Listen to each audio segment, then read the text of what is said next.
Hello everyone, welcome to the stream. We're going to be hopping back into Great Ace Attorney tonight while I finish putting on my wrist braces here. Check in on the kitties while I'm doing that. We have Mason sitting on the bed but looking out the window.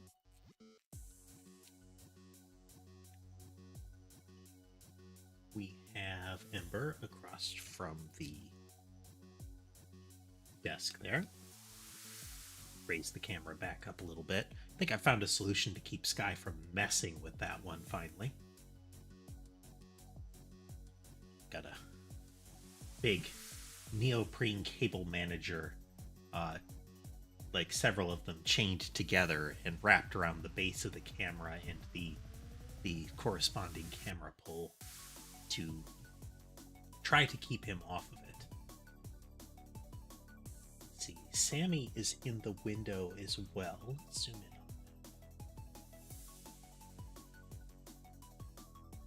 Definitely sees something.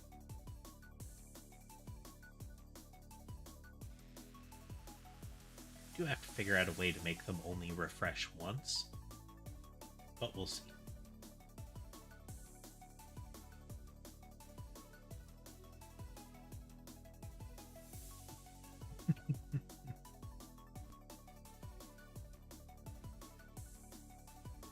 Hey there, casemate. Welcome. We're just getting started doing a cat check.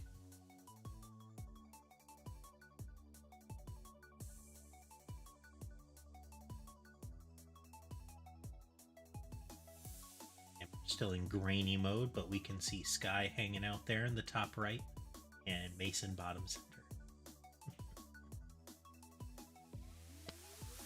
Oh, man. Still trying to figure out what I want to put on the schedule for next week. But for now, Great Ace Attorney. Still going to be playing this today. I had actually thought of doing SCP ratings until I found out the license that those are all under.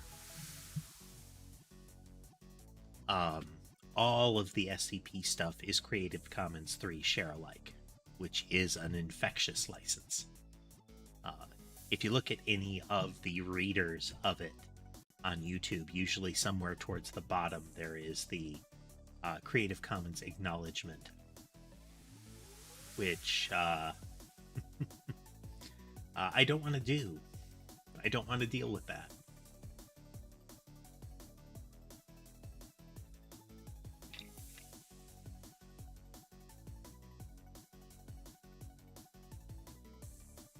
Since you can still monetize and all of that, but everything about the video becomes Creative Commons, which means people could use, my whole video, my whole stream for their own video, which I don't mind, like clips and whatnot, but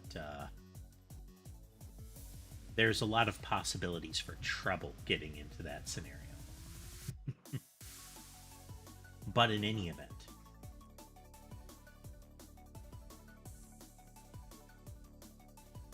yeah.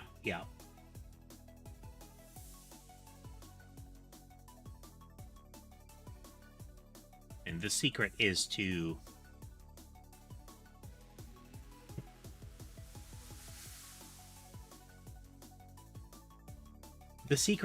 find SCP-like content that is more accessible to the stream kind of stuff,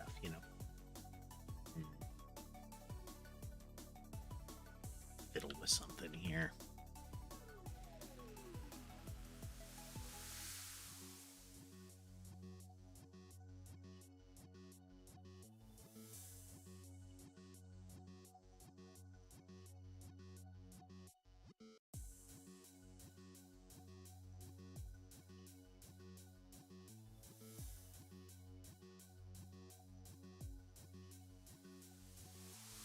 Some of my curves from last night were not preserved, which is kind of obnoxious.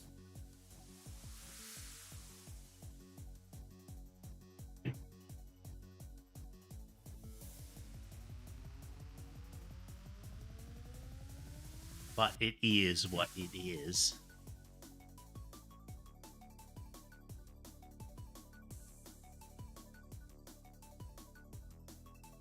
That should help. Trying to make sure that I save this stuff because it seemed like some of the settings were knocked out last night. I don't know why. Let's see. Last time we were playing, we had our defendant self-incriminating a couple of times, but that a lot of that was disproven, and now they've apparently got eyewitnesses to the event, despite the fact that there was like an acceptance that nobody saw it. Nobody saw the event as described by the prosecution. But suddenly somebody did. Such is a Phoenix Wright style game. Like, oh no, don't worry, we were lying. This is what really happened. Let's get in there.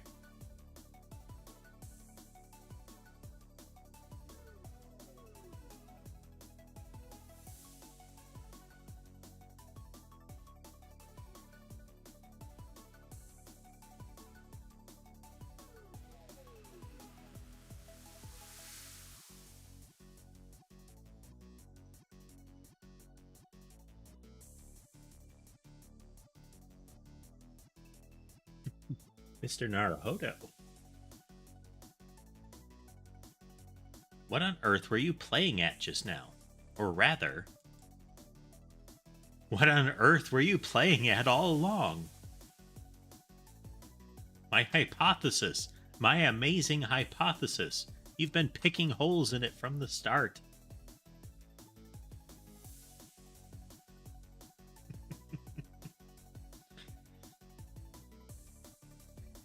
Yep, the finding inconsistencies part is often catching them in a lie, and the court is really permissive of that when a witness for the prosecution does it.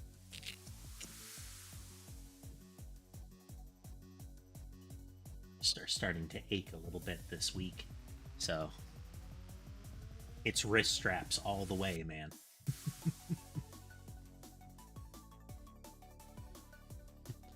Sorry about that. But you promised me. You said you'd prove that dreaded explosion was an accident, not murder.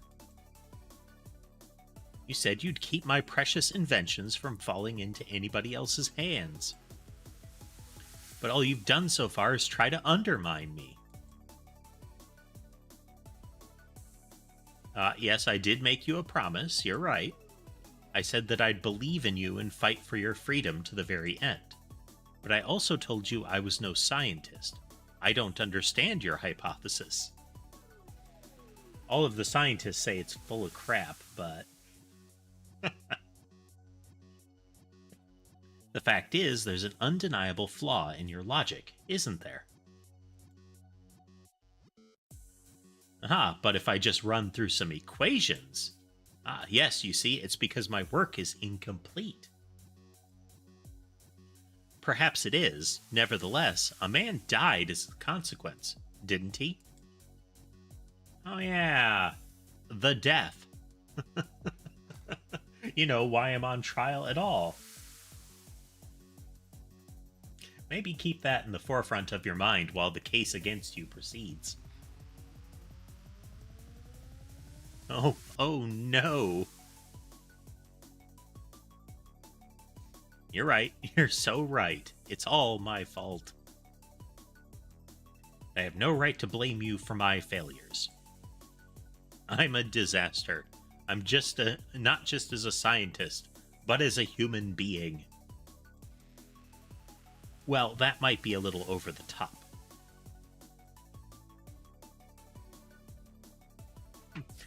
How's your day been going, casemate?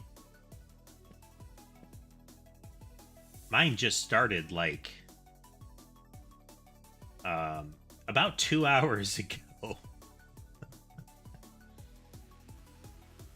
Running on minimum sleep as well.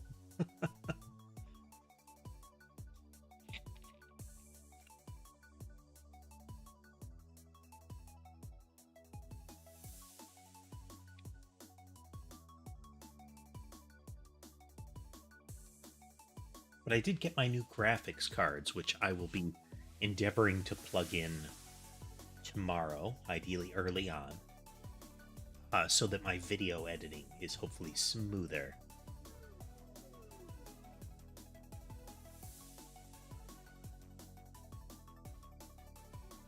I managed to get a bit more than that, happily. I think I got about an hour more than you did. Ish.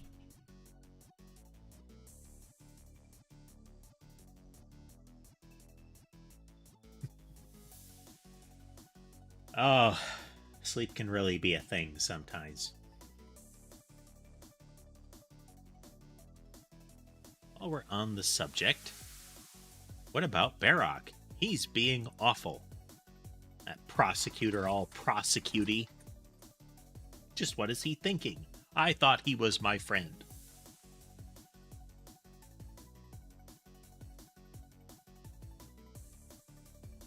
Claiming his old university friend to be a murderer, you mean?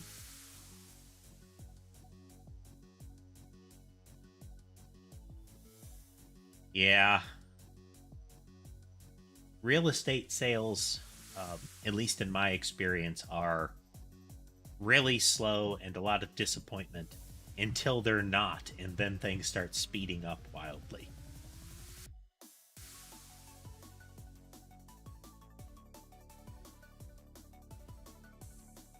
Sometimes you get more leeway.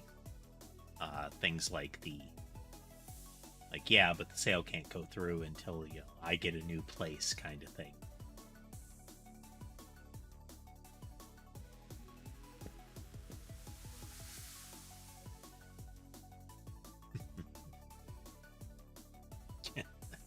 He's a disaster, not just as a prosecutor, but as a human being.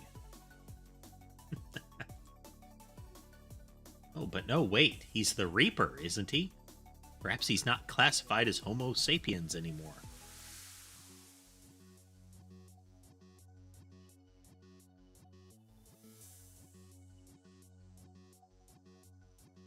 Yeah, I can't speak to what the... I haven't looked or had interest to look at what the housing market is like right now. But that can be kind of brutal. Sometimes the area can get you past that. Some areas become very high demand very quickly. But other times it's like, oh, well, whenever.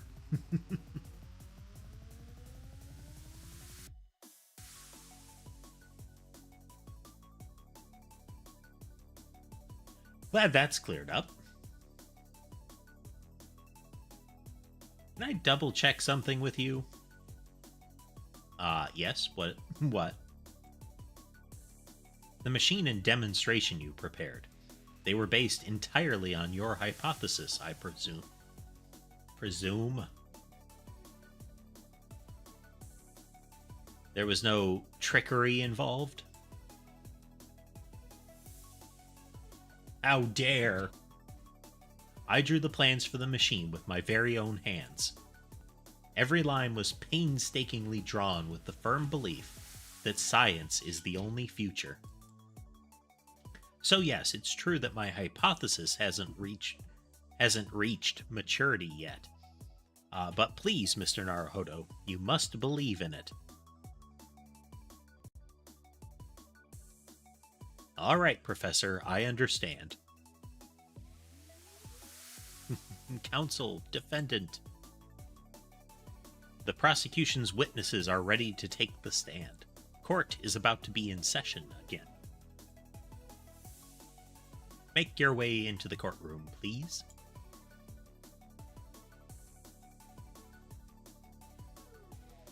It all hinges on that demonstration. If the professor's hypothesis is as... words. If the professor's hypothesis is sound as he claims, it leaves him as the only person who could possibly have killed the victim. No.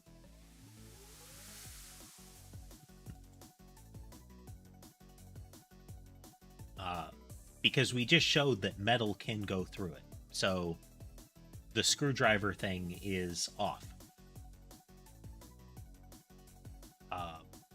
Which means he is not the only one. Anybody at the other side could also have been responsible for the stabbing. And since we found a crossbow at the scene, anybody within firing range could have been responsible for it. But on the other hand, Mr. Sholmes was adamant. A practical implementation, such as what was attempted by the professor at the Great Exhibition, is quite impossible.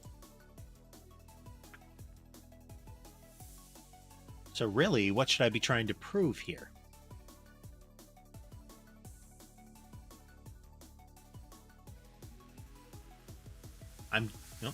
One second. Didn't have the game sound on instead. Though I do like my music. Hello, Sammy. Hello.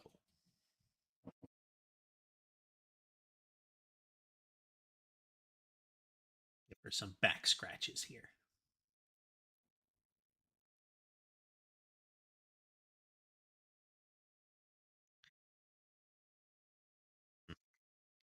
So far, I'm not sure if the little cat grooming brushes that you can put on like corners and table legs are a success yet.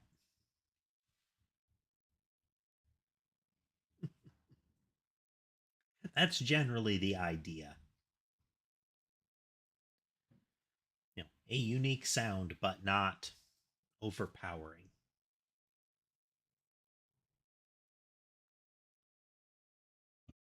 I'd have to bump up the base value, but we'll see.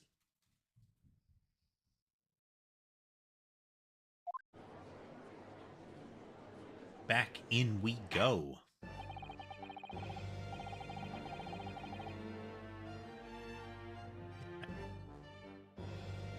That's the idea, casemate, is to have something that they can brush against, so they're not trying to brush against things like cameras and keyboard guards, support struts, and cell phone holders. In the name of Her Majesty the Queen, I hereby reconvene the proceedings of this court. Counsels for the defense and prosecution, are you ready for the new witness to testify? The prosecution is ready, my lord. As is the defense, my lord. So, Lord Von Zieks, I believe these next witnesses saw the demonstration on the day in question with their own eyes. Indeed they did. And as luck would have it, one of them is a police detective. Is Gina going to show up again? So the testimony we are about to hear can be considered highly reliable. Not based on some of the last trials. Perfect. A detective of all people. The prosecution's stance remains unchanged. Though it ended in tragedy, the demonstration on the day in question was scientifically sound. I wonder if this is him being nice to an old friend. Is insisting that it worked. And consequently, the sole person with the opportunity to have committed this act of murder, point, is the only other individual to have been present on the stage at the time, the accused. Thank you, counsel. The prosecution's position is clear. So bring forth your witnesses now. Bailiff, show the witnesses in. The witnesses whose proximity to the incident on the day in question will clarify the truth unequivocally.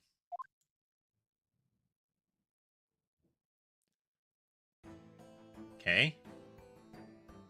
Balloon guy, tiny masked injured person, and Gina. Witnesses, state your names and occupations for the court to hear.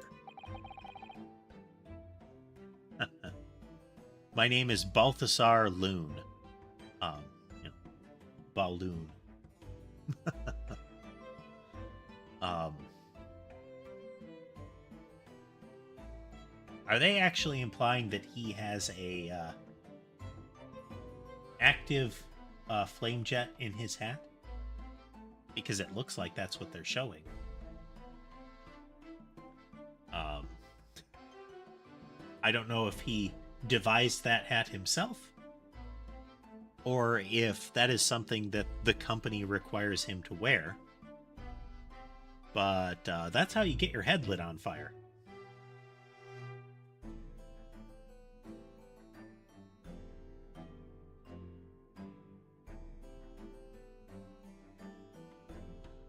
Yep. One has to hope that there's some sort of strap mechanism behind it so that his hat doesn't lift off.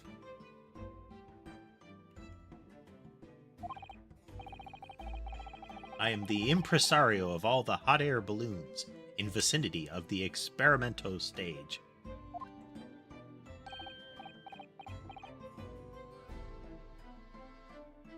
Oh, wow.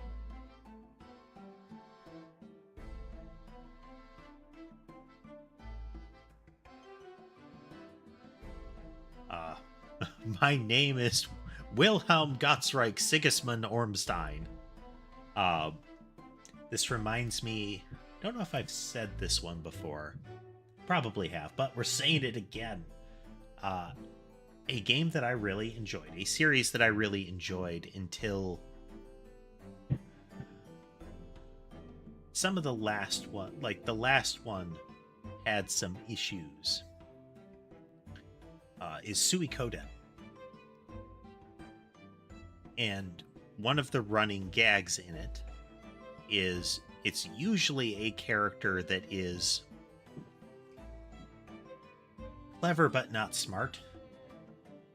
When it comes down to your names being asked, in order to avoid incrimination, since, you know, you're usually like a rebellion, they give fake names. And you always have the opportunity to give rational fake names. Or you can take the name that this guy suggests to you. And the one that he suggests is Strontelheim von Reinbach III. And characters will often react to, seriously? That's the name you went with? And through the first two games, that happens. You can suggest it. I don't know which game it occurs in. It might be in the third or later ones. But you can encounter a person that if you use that fake name, they show up saying, "That's me." Why do people keep doing this?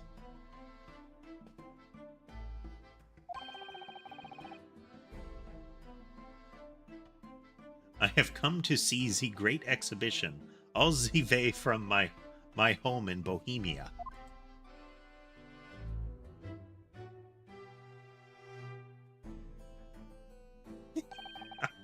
That was cute.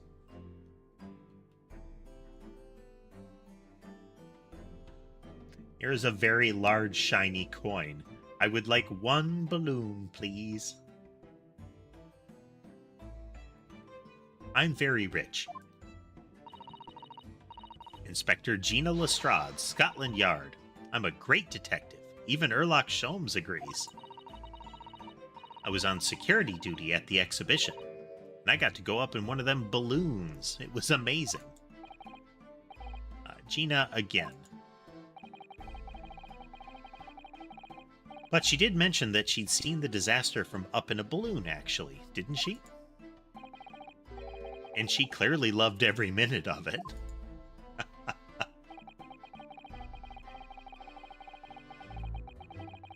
There were 3 balloons flying near the public exhibition stage when the incident occurred.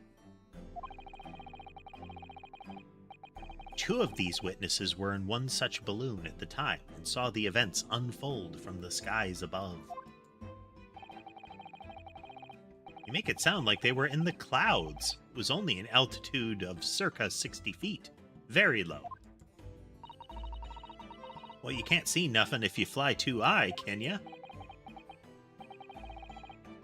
60 feet, about 18 meters then.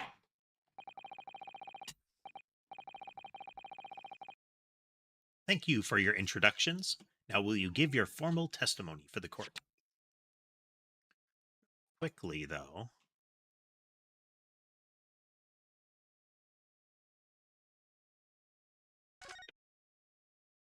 I don't know, we don't have measurements.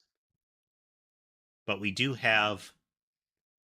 They're potentially going to use these as truth. As in, the balloons are in the position that they were in.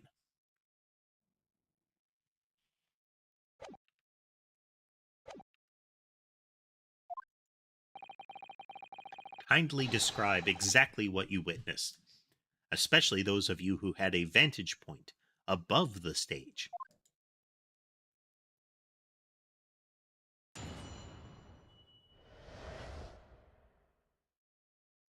The view from 60 feet up.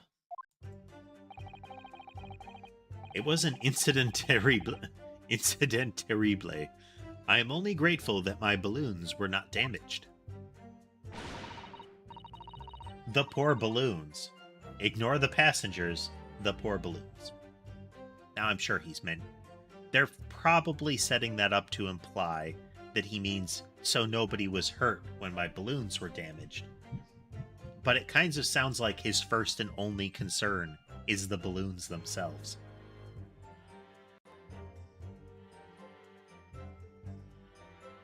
There's this huge bang from the stage, and then the next second, another bang in the sky beside us. And from amid the smoke, a cage appeared out of nowhere. The cage, it fell from the sky like a stone and crashed into the crystal tower. I didn't get a look inside the cage, but no one went near it after it crashed into the tower.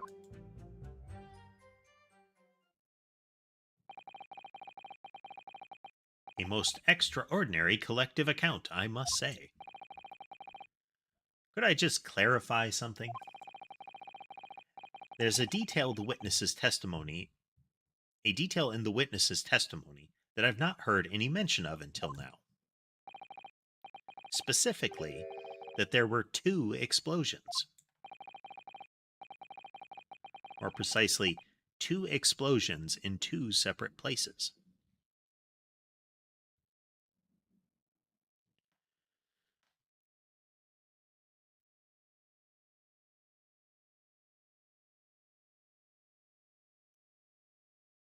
There we go.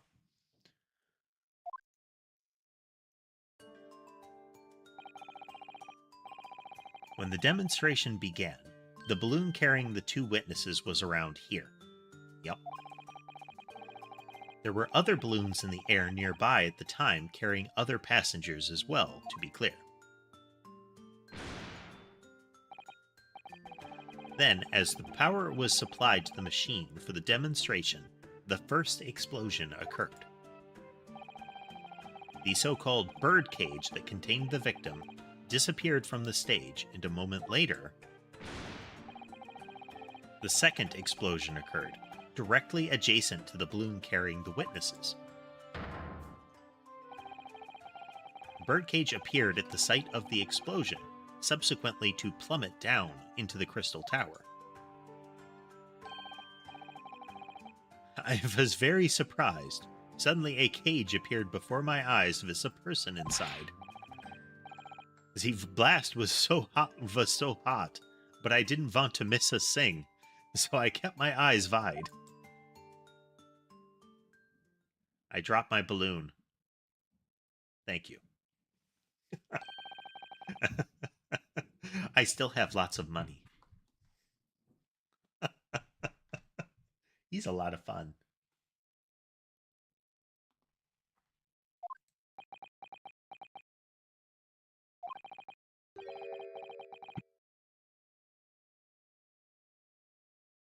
Precisely who is this curious infant?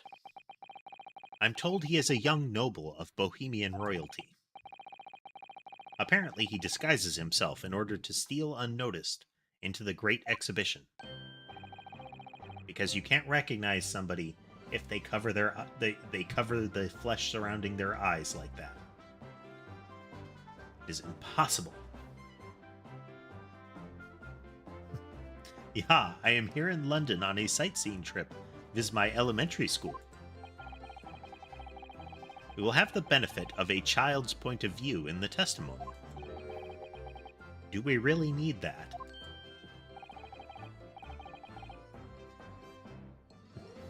When I remove my mask, this is what I look like. Ah, yes, I see. A delightful face, I'm sure. Let's not talk that way, shall we? Yeah, everybody says so. Great disguise, then. The point is, the testimony of these witnesses further substantiates the facts for the court. Namely, that despite ending in an explosion, instantaneous kinesis was successfully demonstrated. And furthermore, that until the arrival of the police, no one approached the crystal tower where the victim fell. Thump. Therefore, only the accused, who was with Mr. Usman on stage, could possibly have committed the murder. Yes, thank you, counsel. The prosecution's views on the matter are quite clear. So, the defense's cross-examination now, please. Yes, my lord.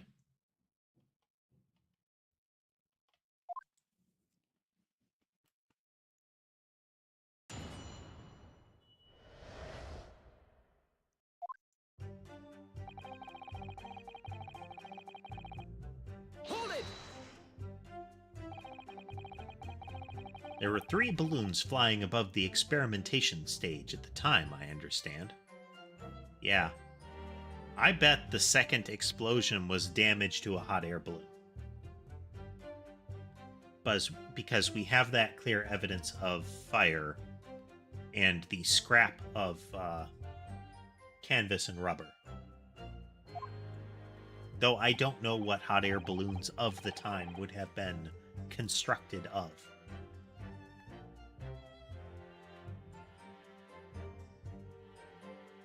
See, all 3 of them.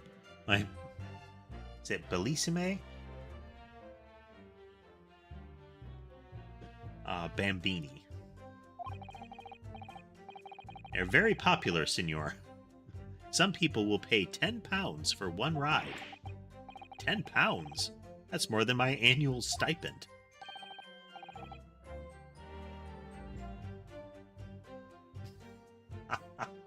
This little sneer. £20 a month. That is my pocket money. Royals have all the luck. I got up there for free, I did. Played the old, I work for Her Majesty's police card, you know. Detectives have all the luck. If they're so popular, why would you only be operating such a small number of balloons, though? Because if I have too many in the skies, they could crash into each other. The operators for the balloons were decided by lots, with each operator manning a particular area. See, in the zone above public experimentation stage is the most profitable. The other impresarios, they hate me. Thank you, witnesses. Witness, I think the court has a clear picture of the arrangements for balloon rides at the exhibition. Perhaps we could hear more about what you actually witnessed at the incident? Right, I can fill you in there, my lord. It's a huge bang from the stage, and then a second. Hold it! So you actually saw the accident happen from up in the air. Yep, isn't it amazing what a detective gets to do, huh?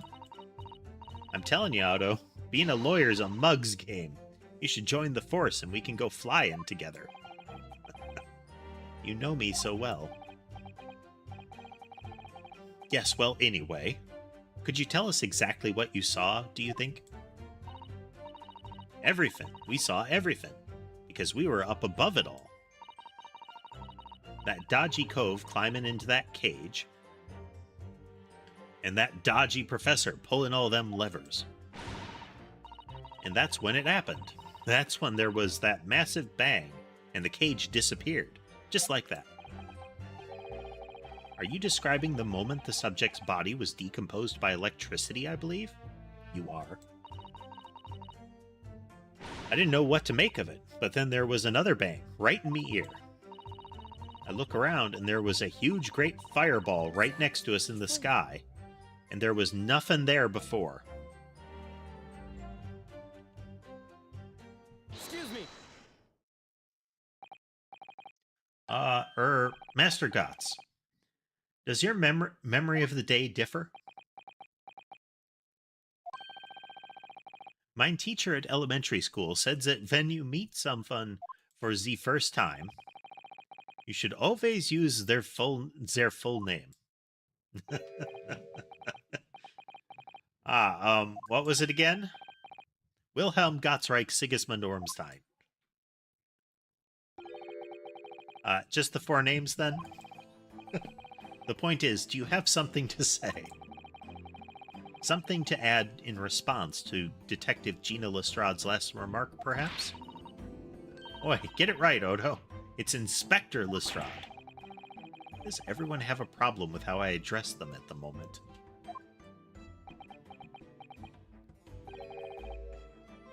That is not what I saw. Oh?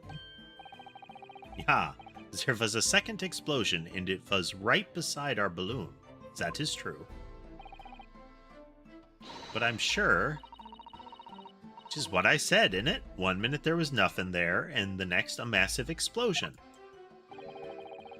My teacher at elementary school said that when someone else is speaking, if you are rude enough to interrupt, you will have the most awful life imaginable. Are all Bohemians brought up to be so full of joy? I dropped my balloon, sir. Thank you. He didn't proclaim that he had lots of money this time. Just before the second explosion happened next to our balloon, I clearly witnessed a green balloon flying in the sky. Green canvas. A green balloon. Eh? You what? I never saw nothing like that. Well, I did. I saw it. And you can't say I didn't. I will complain to the console. I will cry and scream. Hey there, Dastopia. Good to see ya. How have you been?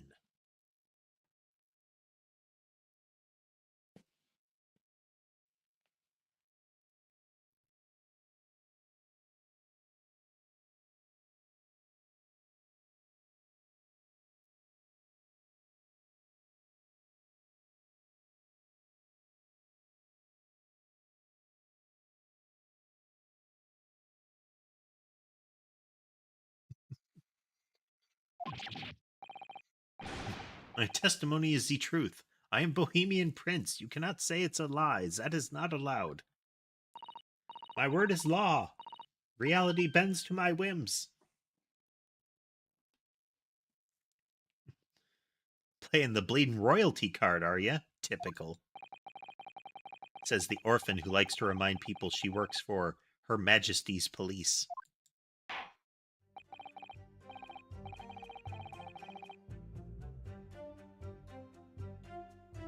I just noticed the question mark in your hi. Why for, Dastopia?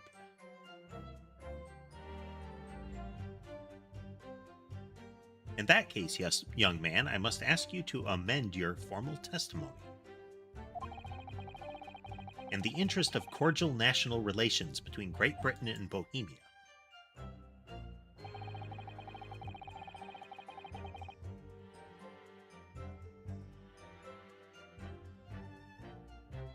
It was not the sky that exploded. It was a green balloon that was next to ours at the time.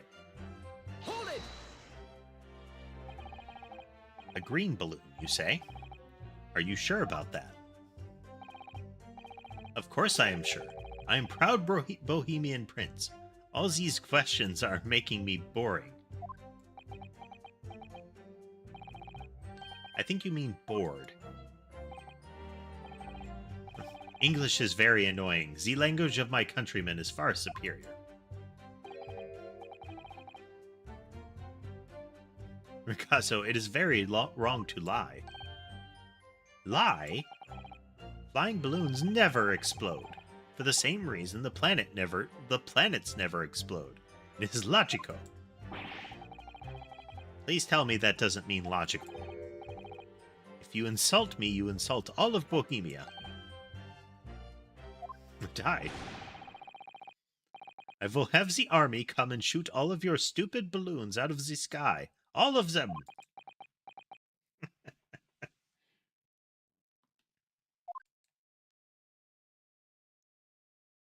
I dropped my balloon. Here you are, Your Highness.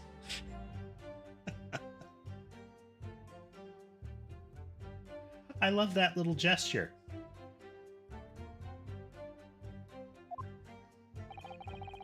If only all international incidents were so easily resolved.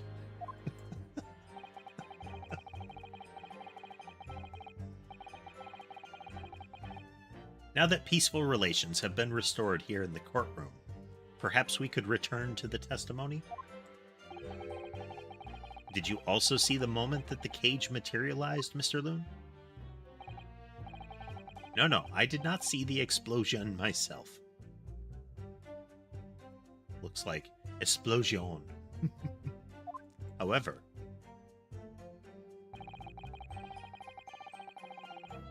Hold it! did you see what actually happened? No, in reality I did not. I saw after it hit the tower. There was a grand confusion around the stage. I ran to see what had happened. I was terrorized by the idea that one of my balloons had crashed. I suppose they are his livelihood. But when I looked up to the sky, all of my precious balloons were still there. I saw it, though. I saw it slam into the tower. After all, I'm a detective now. It does. It kind of looks like that badge has the number carved into it. Then tell us what you saw, Inspector Lestrade. That's what I like to hear. So it does look like it's handmade. I didn't get a look inside the cage, but no one went near it after it crashed into the tower. The prosecution really is asserting that the demonstration was genuine. But what if it was actually some kind of switch-around trick instead? That would mean that the victim was never actually on the stage in the first place. Oh. That's an interesting thought. That there were two cages. One that under the cover of the first smoky explosion is removed. The second is dropped down via the green balloon.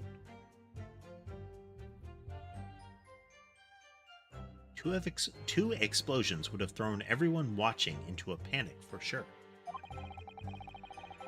I think I need to find out more about what exactly people saw that time.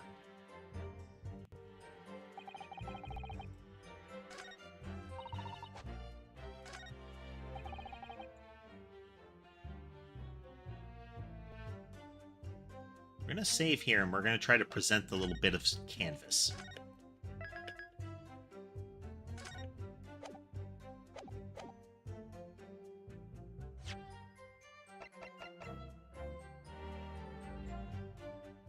Objection!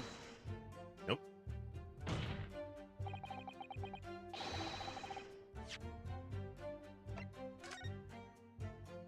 sometimes it's hard to tell if you're trying to corroborate what they're saying and have them expound upon it, or if you're saying you're lying because this.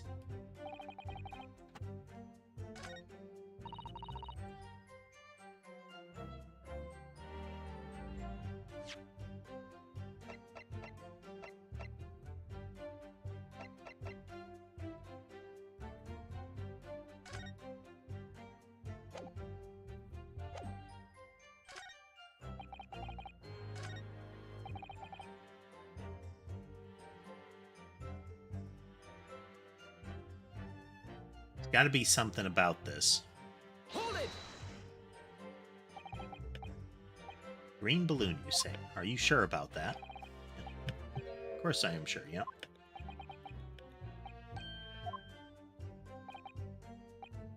The language. It's... a balloon couldn't possibly have exploded.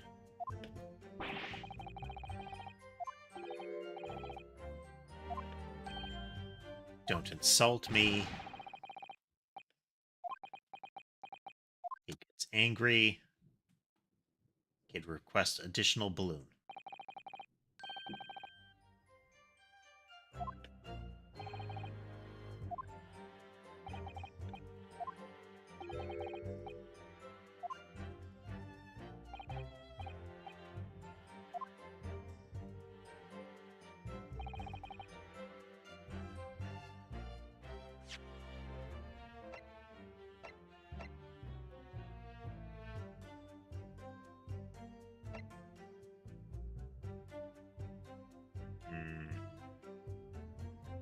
Just a moment.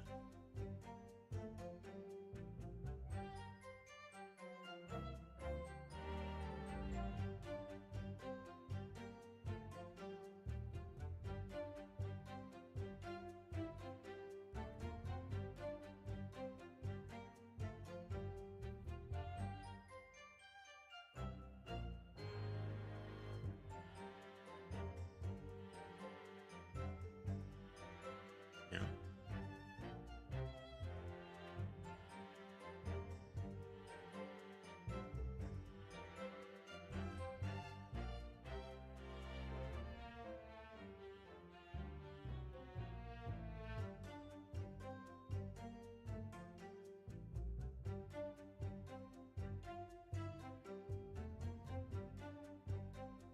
But why? Anyhow. Drink.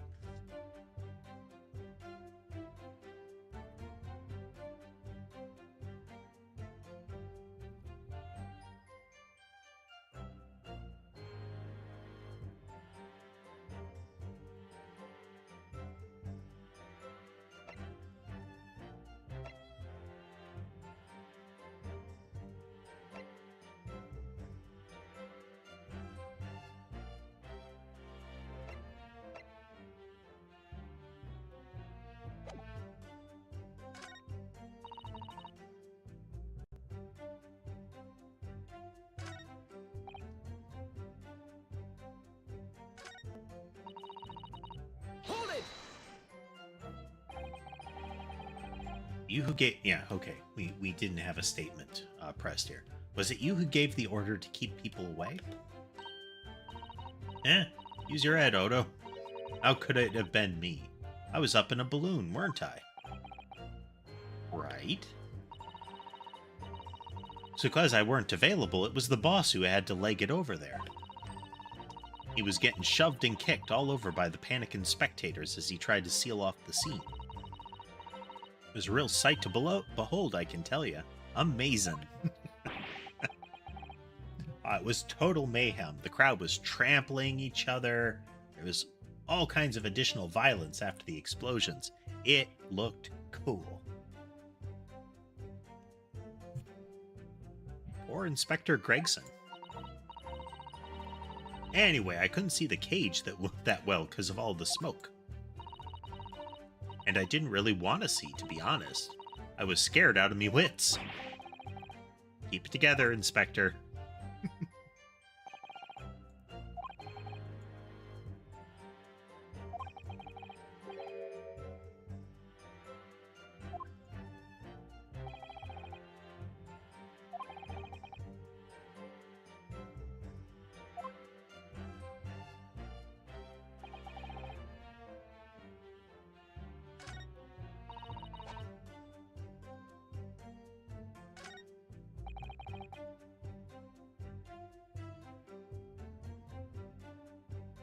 The fact that he didn't see the green balloon is interesting.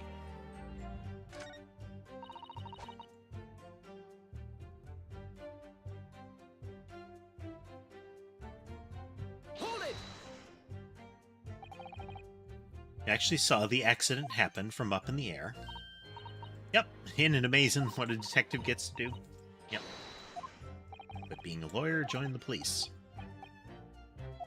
What did you see? What did you see? Saw everything. Him climbing into the cage. Then him pulling all the levers. Yep, there was a bang and the cage disappeared.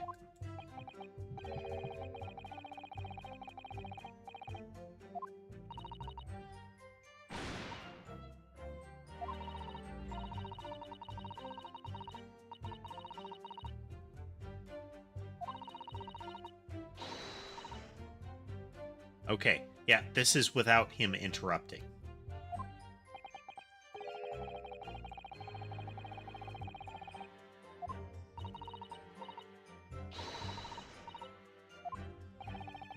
Mind-blowing, isn't it? But that's 20th century for you. So the people who actually saw the demonstration with their own eyes really believe they saw something miraculous taking place.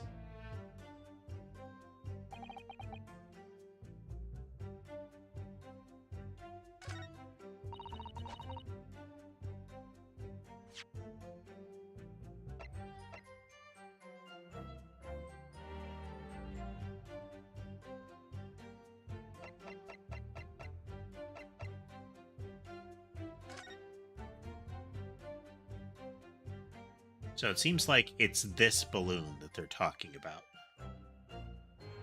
So an explosion here. Like they see him getting into the machine. This is not like a dome. This is a the thicker part is the back of the support strut for the ray gun. So in theory, they could still see him.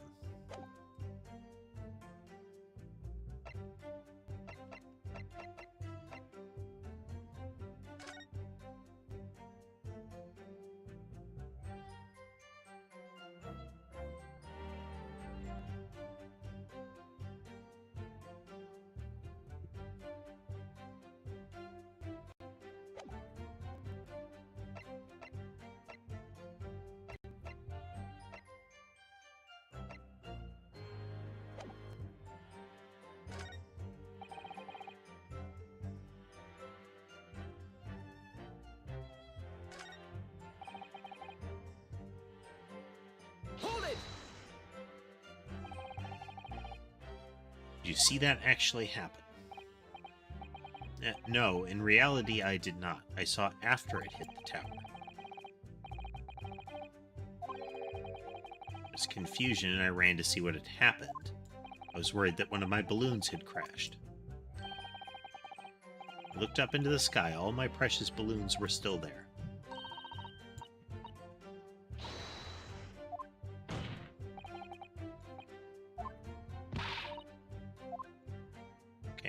Maybe the canvas with him. Because the little kid asserts that it was absolutely a green balloon next to them.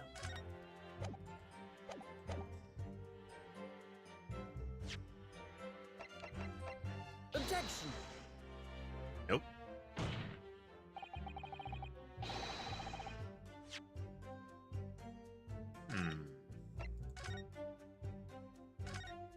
Not getting it.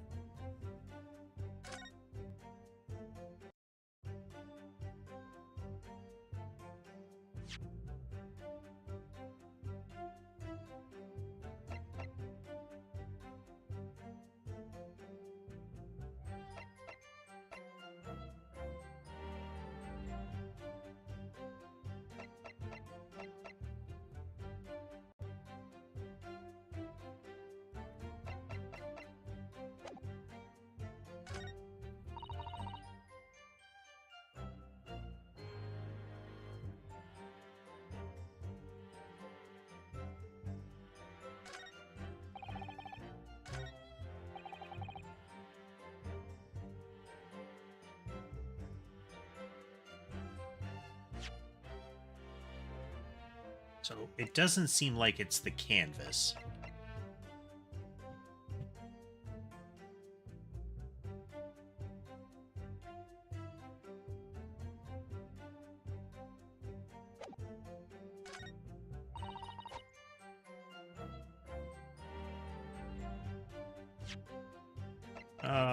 Let's try one more time. Objection.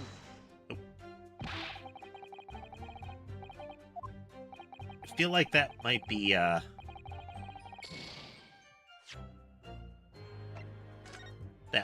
next step. When they're asking us to prove the existence of that balloon.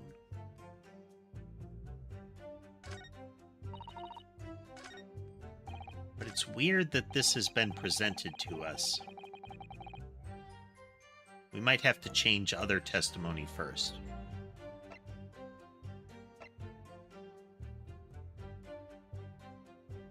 Objection.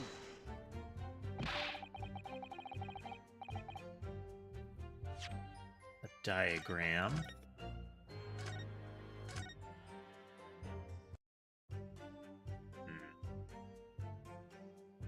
I'm gonna check.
Just checking my filters to see if anything is weird, but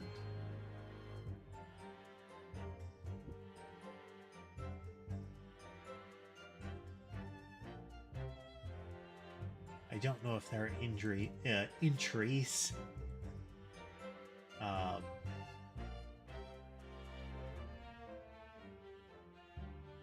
I don't see any mention of a timeout happening. Okay. Anyhow.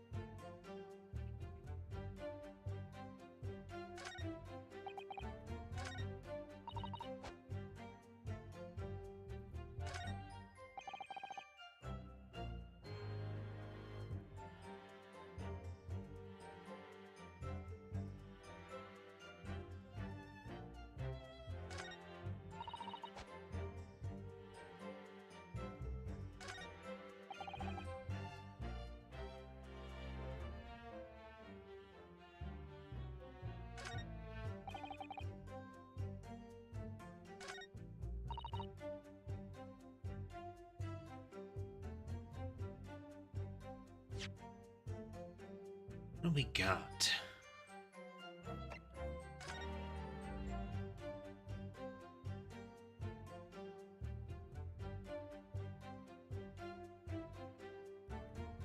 Yeah. You can see first test of matter transport device. Didn't even use like an apple. Just let's load a person in there.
did not actually see the cage fall.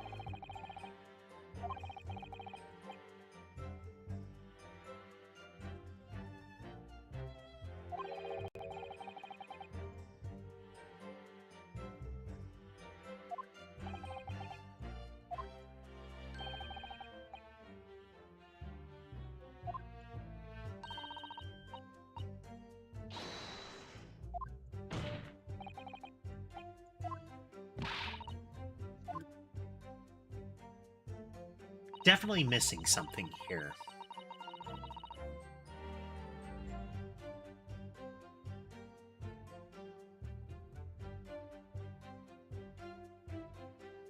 Yeah, it's... Both of them saw... She saw a cage fall, but says nobody approached it. But she doesn't say that she actually saw inside the cage.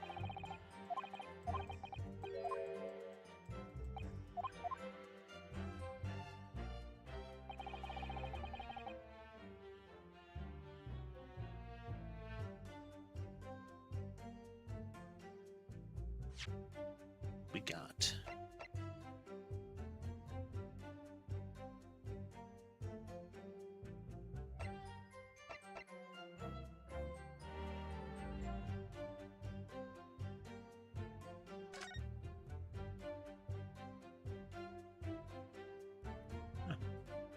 There's some sort of, like, cut or bruise on his cheek.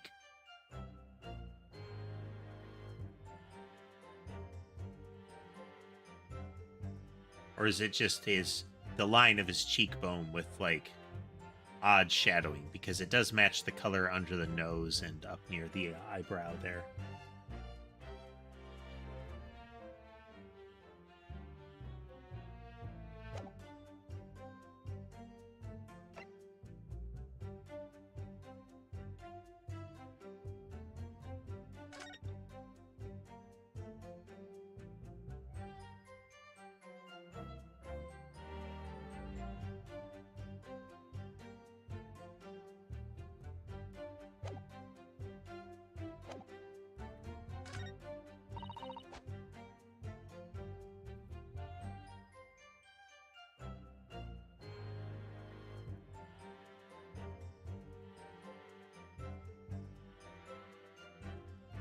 Hold it! Saw it happen.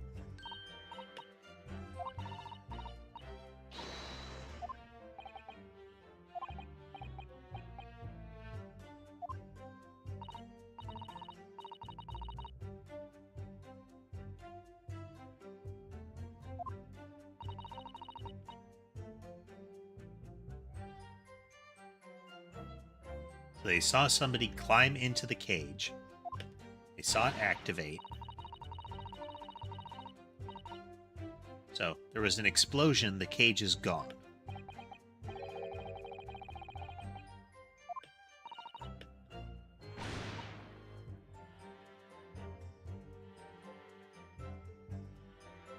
Then a secondary explosion from the side. And there's a fireball there. So she didn't see everything. The kid is asserting that there was something else there that she didn't notice.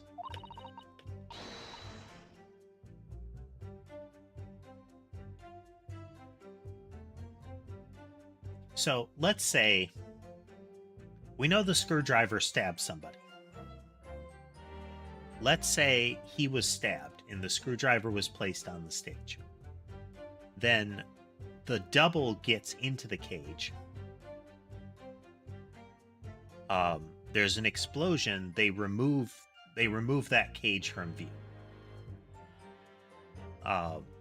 Then, let's say the green balloon floats into position over the next to the crystal tower, and then they use the crossbow to shoot it. It blows up. Then the fake cage with it, since we saw like ropes and whatnot and burned patch of ground, drops the actual cage. in which they have put the stabbed body. So either that's the real guy, and they were trying to mask how he died, or what we have is a body double that has been stabbed, and that the real guy is making his getaway. Hard to say how that's going to break down, but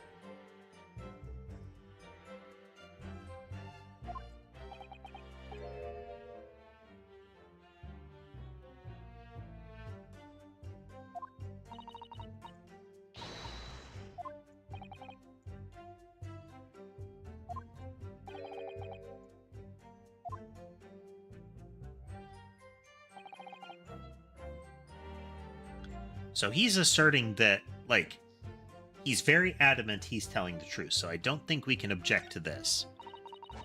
But she's saying she saw everything happen, and he's saying she missed something. I know I can't present the canvas here, I think.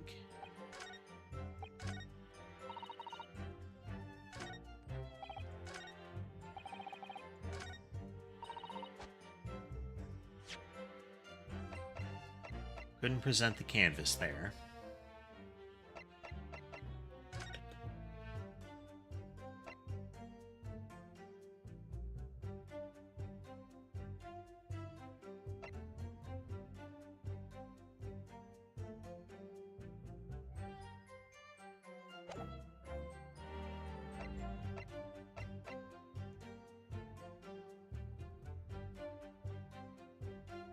I feel like it has to be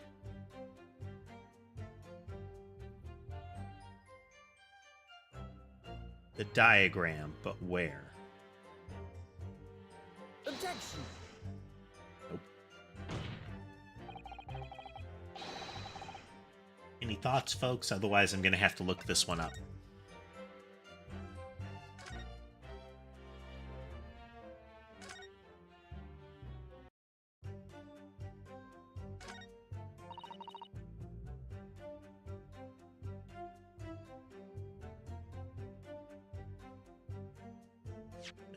Let's see.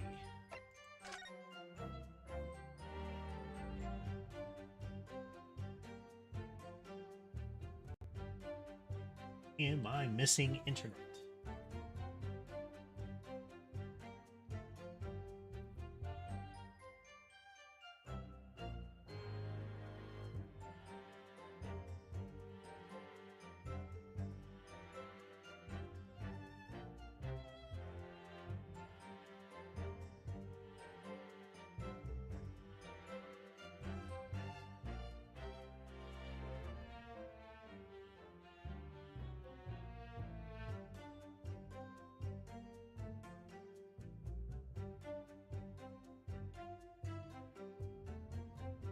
I thought I did this. I thought I did this.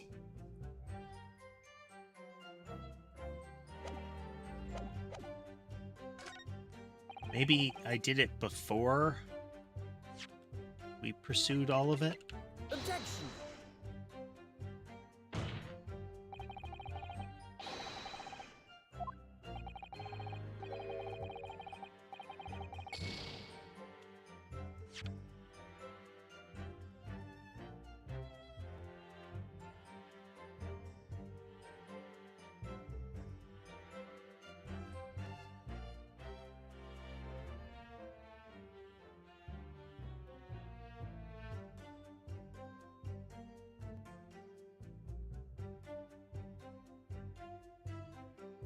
Yeah. Okay.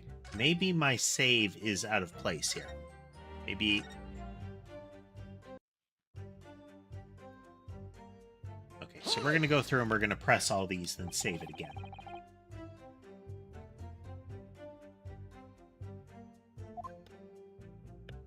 So I know we've heard all of them, but maybe... So, that little chime there, I thought all of my balloons were damaged, but might have been damaged, but everything was still there.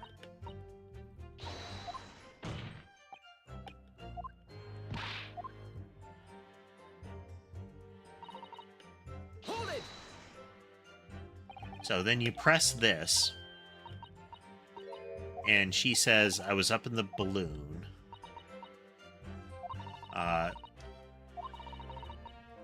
to seal off the stage, was watching him fight through the mob.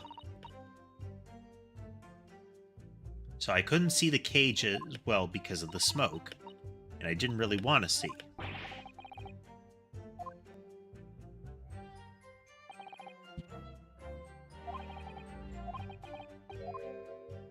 It's the last statement, though.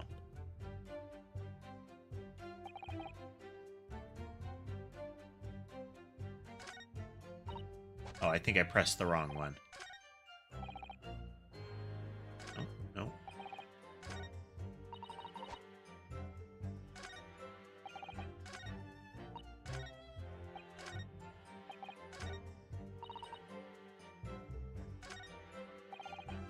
Hold it!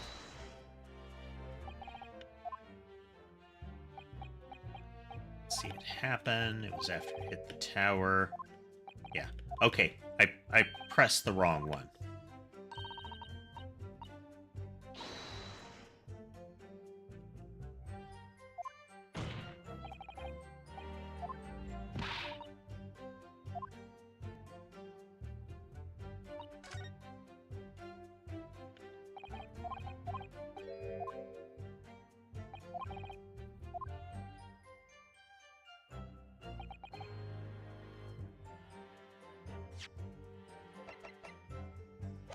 Let's make sure we press the... No, I saw an explosion. It's a green balloon, I'm sure.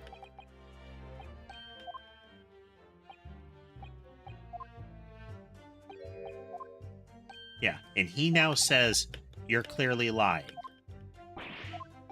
Balloons don't explode. Prince gets angry.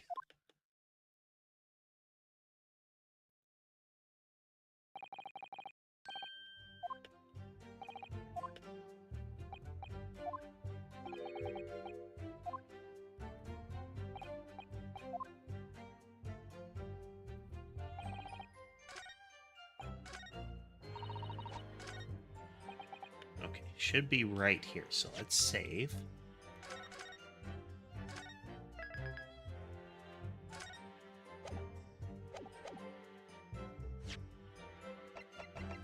Thought I did this, but... Okay. Maybe I hadn't...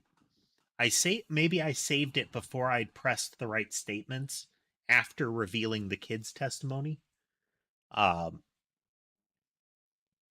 Because it's...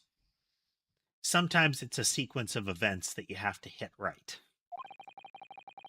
In your testimony, you said all 3 of the balloons you had operating at the time were undamaged.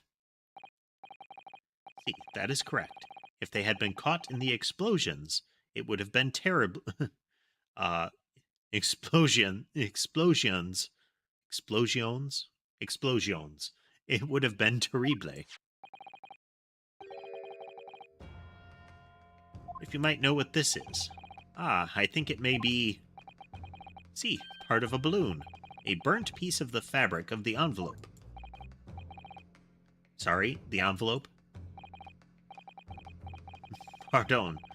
That is the large round part of the balloon which becomes filled with hot air.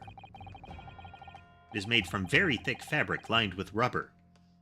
You do not want it to rip when you are in the sky. Just as I thought. This piece of cloth was found near the experimentation stage. In other words, as Master Gotts testified, a green balloon did indeed explode that day. Eh? Thump. If all the balloons in the sky above the experimentation stage belong to you, Mr. Loon, then your statement that they were all undamaged clearly contradicts the evidence. Oh, cute. The balloon that he gives the kid has the same pattern as the one on his hat.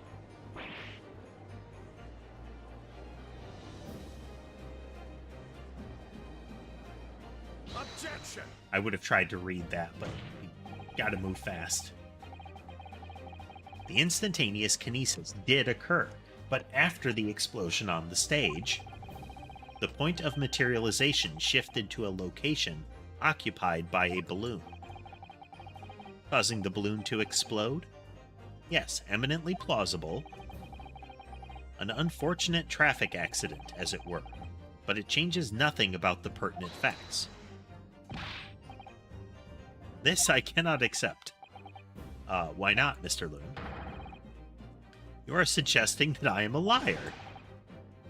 That persons died in a balloon incident. There's no need to get fired up, Mr. Loon. The victim was the sole fatality that day. That's right, and I prove it. Balthazar Loon is not a liar. There was no such balloon in the sky. It is non possible. You're saying it's impossible. Why? Thump. This court has more important matters to discuss than the number of balloons that were operating that day. Objection! Thump.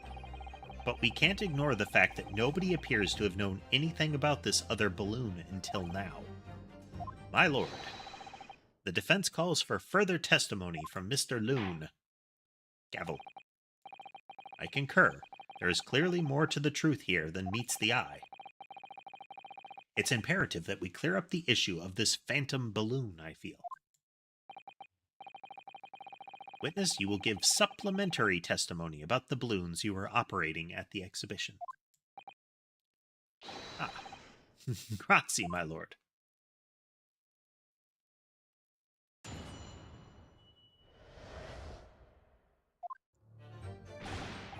Mr. Loon's balloons. As I said, Balthazar Loon is no liar. Every balloon I had in the sky landed safely. All 3 of my balloons were carrying passengers. If they fell to the ground in an explosion, it would have been a catastrophe. But you can't get away from the fact that a burnt-up bit o' cloth was found at the scene, can ya? The coppers at the yard reckoned it was probably some debris thrown from the explosion on the stage. The stupido ragazzo is mistaken. My balloons have the red and blue zigzag stripes anyway.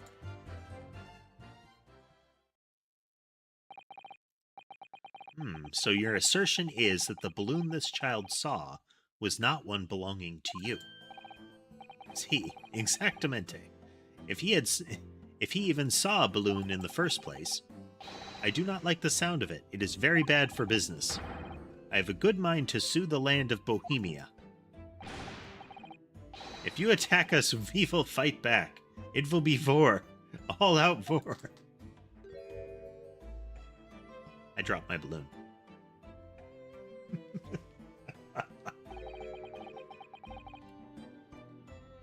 What happened to all out war? Mr. Loon certainly doesn't appear to be lying, but that doesn't change the fact that the testimony and the evidence are contradictory here. If the defense is unable to find fault with the witness's statements, the court must consider them the truth. Point. Think long and hard on that, my learned friend. The situation has clearly changed now. I have to get to the bottom of what happened here. No matter what it takes. Counsel, you may now cross-examine the witnesses.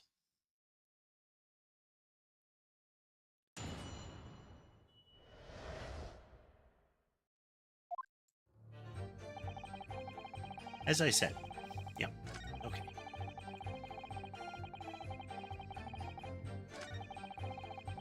Hold it! When he's angry, the balloon on his head seems to, like, pulse, almost. Couldn't just have forgotten one, maybe? Signor. I might not notice if I was given 100 lentils and one was missing. Yeah, see, the balloon is, like, throbbing.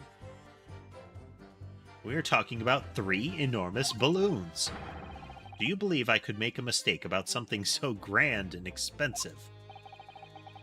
Grande. I took the liberty of having Inspector Gregson check this gentleman's warehouse.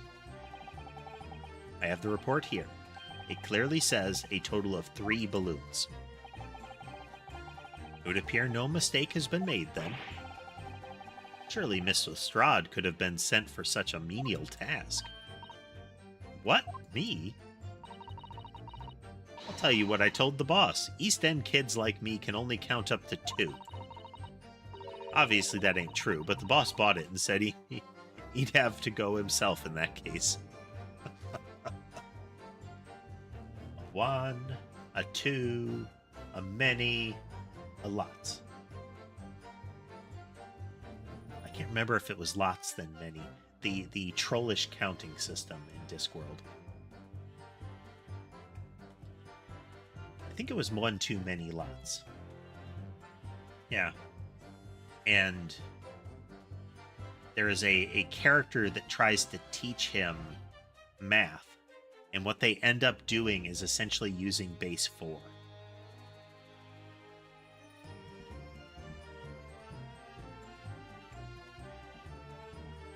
No, it's many lots. Yeah, it's 1 too many lots.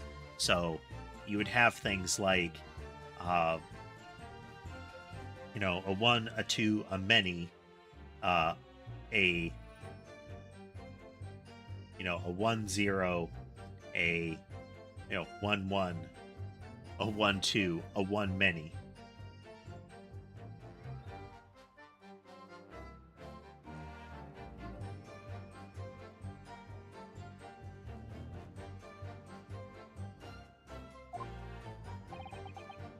Ah.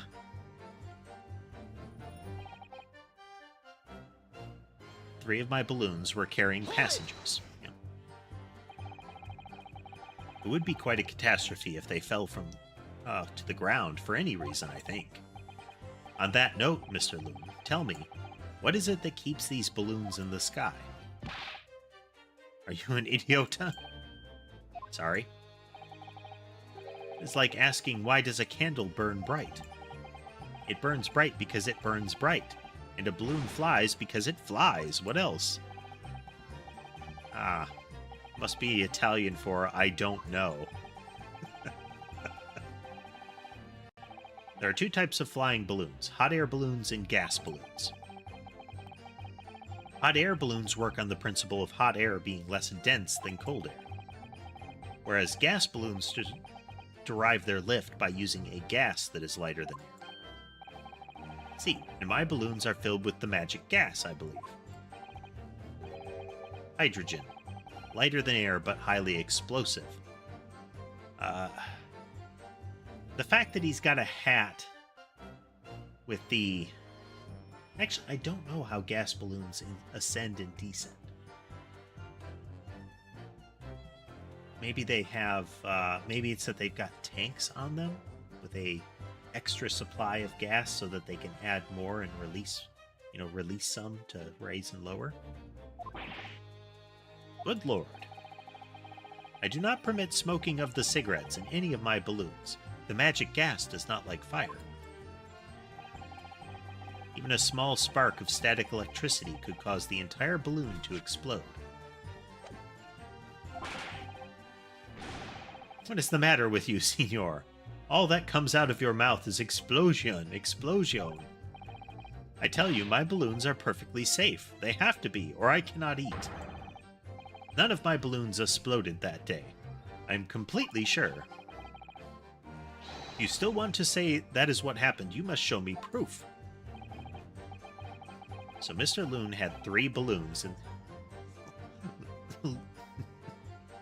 Loon's balloons.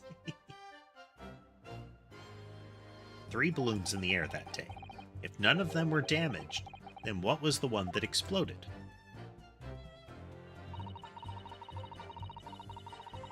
You can't get away from the fact that a burnt-up bit of cloth was found at the scene, can you? Hold it! I was surprised to find the piece of fabric still at the scene, actually. Didn't you search the area surrounding the stage for clues? Nah, I'm not into the picking stuff up off the ground, me. Always work out way better diving into people's pockets instead. So much for the new career path. Mind you, the boss was on his hands and knees, picking up all kinds of rubbish from the floor. Thing is, though, the cage went crashing into the crystal tower, didn't it? So that's where most of the investigating was going on.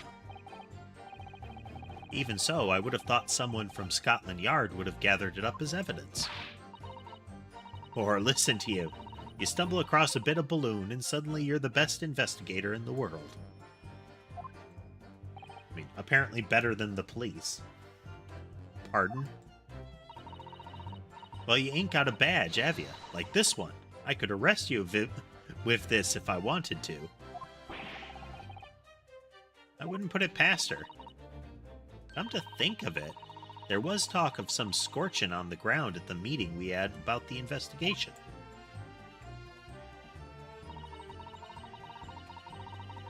Coppers at the yard reckoned it was probably some debris thrown from the explosion. There was considerable damage to the stage and surrounding area, wasn't there? Yeah, some of the coves what were watching the experiment were caught in the blast and injured. Good job the old contraption didn't keel over, huh? I didn't even consider that. It seems there was a great panic after the incident occurred. Nevertheless, the police shouldn't have missed a torn piece of the envelope from a balloon. Inspector Gregson can expect repercussions. Like me swiping all his fish and chips, huh? The man's sole pleasure. None of this matters. That scrap of balloon envelope means nothing. Niente.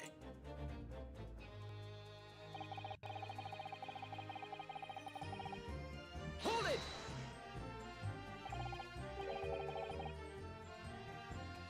You mean the color is wrong? Si, senor. I do not have any green balloons in my warehouse. And yet, a piece of green cloth was found at the scene, and it's unmistakably from a balloon. Well, I do not know how that can be. For the sake of argument, let's say that a green balloon did explode above the stage. You couldn't therefore conclude that it happened on the day in question. Why not? There have been recreational balloon flights over Hyde Park operating from before the Great Exhibition. One could have exploded on some earlier date. Unfortunate, as I'm sure you'd agree. You believe it may have been from some earlier balloon accident that predates the exhibition? Si, exactamente. As the Signor says, it is not from one of my balloons. Clearly this little ragazzo from Bohemia is mistaken about what he saw. If you come to my warehouse, you will see 3 bellissime balloons, all present and correct. I've already verified Mr. Loon's annual business reports, and he has the same number. Autoplay got clicked. I must have hit the wrong key when I was trying to switch over to him. As thorough as ever, Lord Von Zeeks? Disarmingly so. In that case, is the young boy just imagining things? As I thought, Mr. Loon's testimony doesn't quite add up. The young Bohemian boy claims to have seen another 4th balloon, but Mr. Loon vehemently denies the possibility, and it's hard to imagine the man in charge could be mistaken about the number that were in the air. Still, this inconsistency must tell us something, I'm sure. I mean, it doesn't change it doesn't really change facts. It's like, it wasn't one of my balloons. They are all fine. Okay. But there was apparently a green one in the air.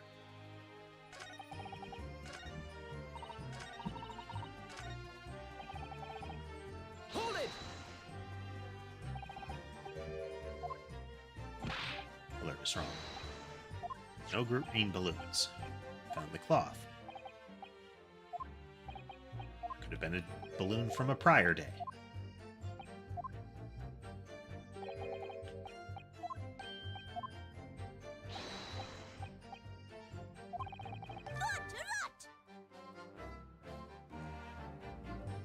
This little ragazzo from Bohemia is mistaken about what he saw. Excuse me. Is something wrong, Master Gotz? It's Master Wilhelm Gottsreich Sigismund Ormstein. It was on the tip of my tongue. Yeah, something is very wrong. Very wrong. I know what I saw. There was a green balloon there. I swear it. I swear all over Bohemia.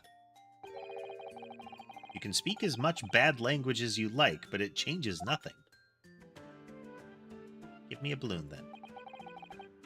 Thank you. If you do not have evidence, Ragazzo, then I must tell your parents to punish you, eh? Perhaps we'll let the judge decide when it comes to punishments. Evidence? What is this evidence? To give a simple example, young man. A photograph, for instance. Some tangible proof of what you claim. He has a camera around his neck. Well, why didn't you say so sooner? I have the photograph here. Good gracious. What? I had not been up in a balloon for a little while, so I was very excited. I took lots and lots of photographs. Of the Crystal Tower, of the Bohemian exhibit, of the streets of London, of the hot eel cellar, the balloon, and the instantaneous kinesis experiment. Did you take a picture of that? Yeah, one picture. Really? You did take one? But all I wanted was a ride in a balloon. I was not interested in boring experiments. Never mind that. Can you show us that photograph? Of course. And then you will see. You will see that I am not lying. That I really did see a green balloon.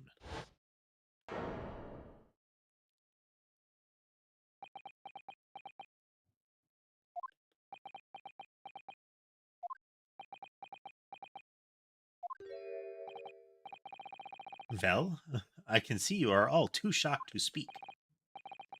Yes, I think shocked is indeed the word, young man. I dropped my balloon.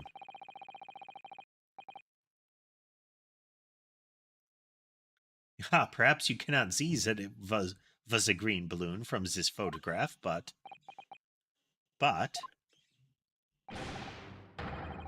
is not my fault. That is the fault of the stupid person who made the camera. I don't know what those accents would make his cry sound like. As one very bohemian-sounding cry. Very well, the court will accept the photograph as evidence.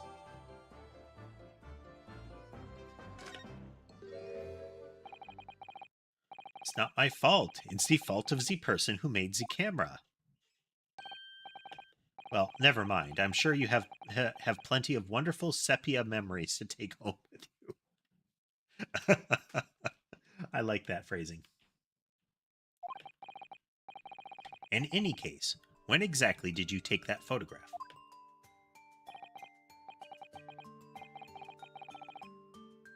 Well, it was on the day of the big explosion. You don't say. When I pressed the shutter release, there was this very loud bang. And hot wind rushed over my face. That means this photograph was taken a split second before the explosion occurred. Well, if you ask me, this black and white photograph changes nothing. I could not give a flying fig. Lovely language you've picked up. As I thought, Mr. Loon's testimony doesn't quite add up. Claims to have seen another fourth balloon, and he denies the possibility. And it's hard to imagine the man in charge would be mistaken about the number. Let's take a look at that photo.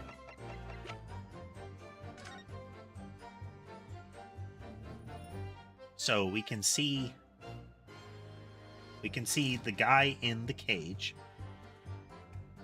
we can see the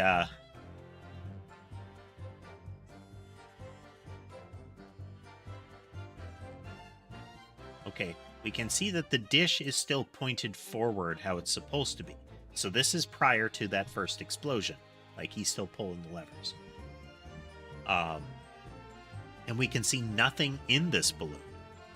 But one of the things we can see is this little trail here leading up from a position on the ground.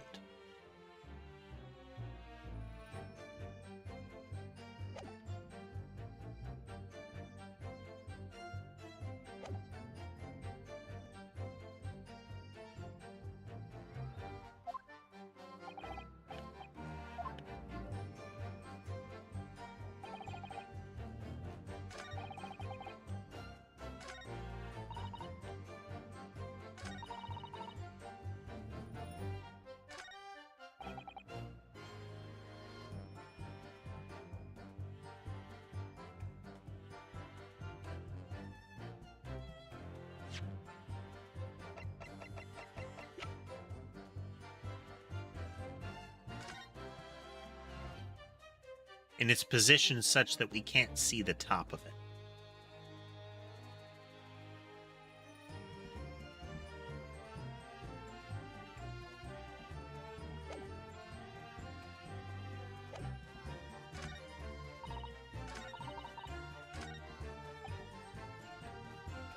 Okay, here.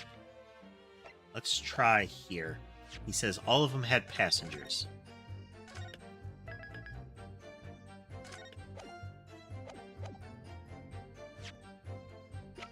But the picture shows no passengers. Yep. Unfortunately, the photograph Master Gotts took can't tell us the color of the balloon. But it can tell us something else. Something crucially important. What? It shows us that the pictured balloon wasn't carrying any passengers. My goodness, you're right. But surely all the balloons would have been carrying passengers. There would be no sense to it otherwise. See, they are for pleasure, for seeing the view. My balloons only fly with passengers. Thump. Which tells us that the pictured balloon isn't one of them. So when the incident occurred that day, point, there was a fourth balloon in the sky above the experimentation stage. The mysterious green balloon. I know nothing, niente. I can only tell you one thing. If this balloon was not carrying passengers, then it was not one of mine. The balloon is just throbbing. There are illegal tradesmen everywhere you care to look. Clearly, one such entrepreneur decided to capitalize on the opportunity presented by the Great Exhibition, and managed to operate balloon flights on Mr. Balloon's patch without him realizing. See, the competition trying to steal my profits. I did not notice because of the experimento that went wrong on the stage. This fourth balloon exploded at the very same moment Mr. Usman was beamed from the stage below. Right. So them scraps that fell to the ground after and left them scorch marks, they didn't come from the stage at all. It was bits of the balloon raining down. Because no one was in it, it didn't get no attention. A mysterious fourth balloon carrying no passengers, silently floating over the experimentation stage.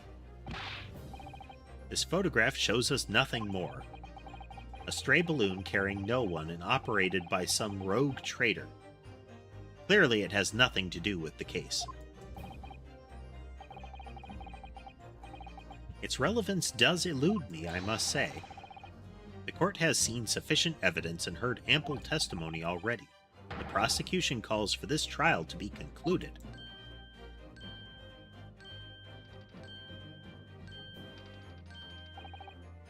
Really? Have we really got to the truth yet? No, I can't let this opportunity slip away. The jurors' minds are made up and not in our favor. What else can this photograph tell us? Is there nothing more we can learn from it? I mean, I feel like there's got to be more. This feels like one of those false choices again. Objection. Ladies and gentlemen of the jury, wait. Please don't give your decisions yet. The photograph from Master Gods may well be hiding one more vital clue. What's that? Well, thanks for joining us, Levi. I hope you have a good time lurking.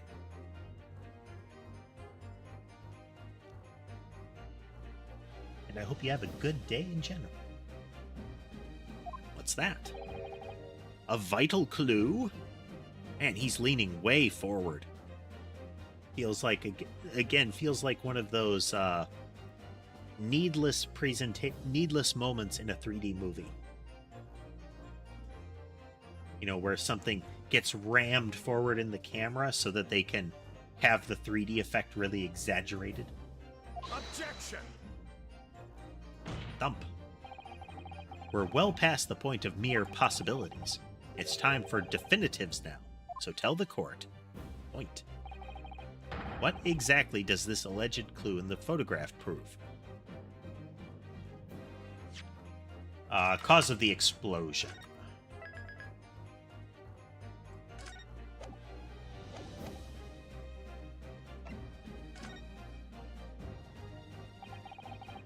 We can reasonably assume that the pictured balloon was destroyed in the searing heat of the explosion. Yes, that's right. Yeah, it was not my fault. Evidently, because the birdcage from the kinesis machine materialized in the sky where it had been flying. Point. And the balloon being filled with flammable hydrogen instantly and explosively ignited. No, that's not what happened. Huh? Gavel. It would appear that this photograph requires closer examination. Counsel for the defense, you will highlight the location of this alleged clue in the photograph for the court. Of course, my lord.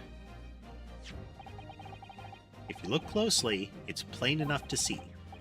What's shown is linked to another piece of evidence we have, in a way that leads to an unbelievable conclusion.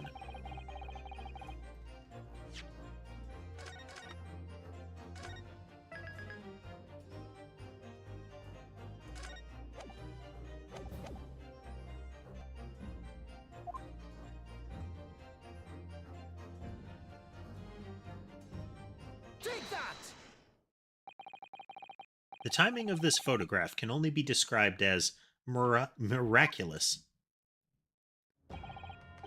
If you look, you'll notice there's a bright white line that appears to point directly at the balloon.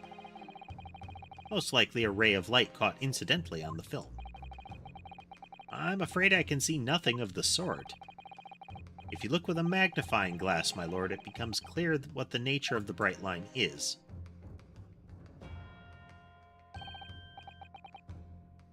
Goodness, what is that?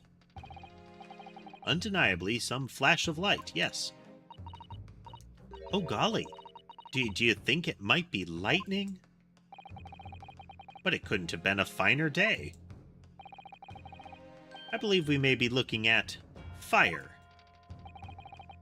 A bolt of fire heading straight for the balloon, like an arrow. Indeed, even to my aging eyes, it would appear to be a flame of sorts. My word, are you suggesting this flame struck the hydrogen gas that filled the balloon? Objection! That's absurd. The balloon would have been 60 feet above the ground at the time. No flame could possibly have reached such a height. Objection! Actually, it's my opinion that a particular piece of evidence found at the scene reveals how that is exactly what did happen. What evidence? This evidence that we stuffed into our pockets and then booked it. If such evidence exists, counsel, for goodness sake, present it.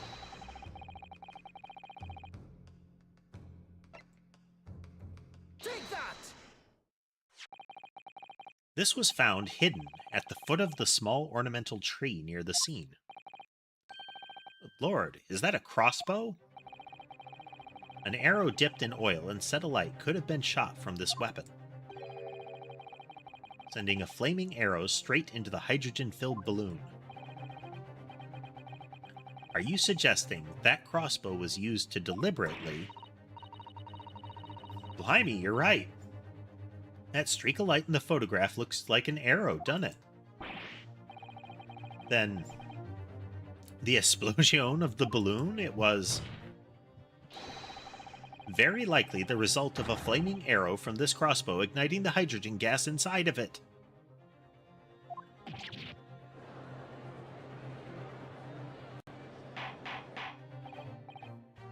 Gavel, gavel, gavel.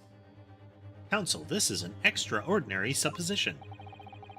If the aim was to cause the balloon to explode, the shooter could have used a gun, of course. However, there's an obvious reason why that would have been out of the question. The noise of the discharge? Of course. That's right. By using a crossbow, the projectile could be fired at the balloon silently. Well, yeah, if someone had shot a gun off in the exhibition grounds, it would have caused a real panic. With the big explosion, there was a very big panic anyway, no? I don't like this. I should be pleased to have found a plausible new explanation for this, but something feels wrong. Objection! Do you understand the implications of what you're saying, my Nipponese friend? If a flaming arrow did indeed hit the balloon, then obviously it would have exploded. And if the birdcage appeared from the cloud of smoke that ensued... What? Wait a minute. What are you really saying here? I don't get it. Was the birdcage beamed up into the sky after all, or what? My goodness me. Now I understand. That's what that sinking feeling is about. I think there's a good chance that the birdcage was actually concealed inside the balloon all along. Huh? Did I just hear that correctly, Counsel? Thump. There's no going back now. The horse is bolted.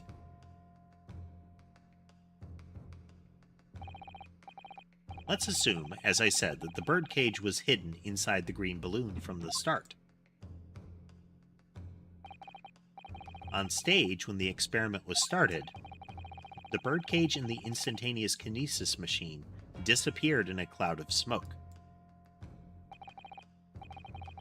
At that moment, the flaming arrow was fired from the ground, causing the green balloon to explode, drawing the attention of the spectators to the sky above their heads. From amid the smoke, the hidden birdcage then appeared to fall down and crash into the crystal tower. Thump. I think you'll all agree it's entirely plausible that what I've described is the real truth behind the miraculous experiment carried out that day.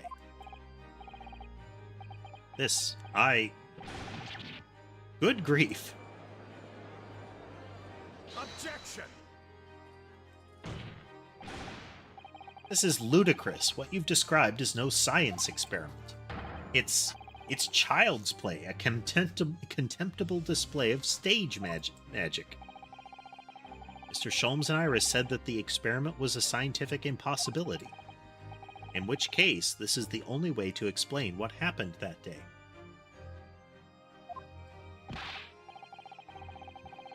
And in any case, the victim's body was found inside the birdcage in the crystal tower. Point. If the instantaneous kinesis didn't take place, how do you explain that? If I may put in a word, as a man of magic myself, such apparent discrepancies can easily be explained by some simple deception. Juror number 3. All that would be needed is a doppelganger, someone who looked very similar to the victim, Mr. Usman, and having this other man appear on stage and to front the show as a body double. Yes, of course. So in fact, thump. Mr. Usman must have been inside the birdcage that was concealed inside the balloon right from the start. Objection! That balloon would have been filled with hydrogen. Anything hidden inside it would have been scattered to the four winds when it exploded. No one would ever have embarked on such a risky venture. Not necessarily. The explosive force of the balloon gas would very much depend on the mixture ratio. Juror number 4. Flying balloons are very rarely filled with pure hydrogen, but a mixture of other gases such as helium as well. Helium on its own doesn't explode, but by controlling the gas mixture ratio, the explosive force can be altered. The mixture ratio? Obviously, the victim's body would have suffered some burns, but that would be unavoidable. But not to such an extent as to render the whole obscene charade impossible. Thump. So everything that happened can be explained, logically and scientifically. The explosion that engulfed the stage at the start of the experiment was no accident.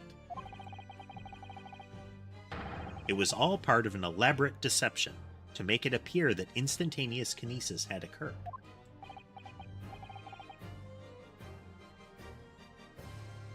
Well, goodness me. So, Hairbrain thinks this is going to work. It's clear that he hasn't tested it, and his calculations are a bit fuzzy. But his investor wants to get all of that grant money.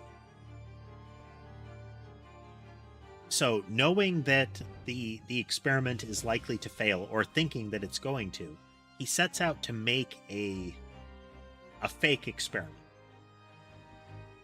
So, under cover of the smoke, the body double and that cage will be removed.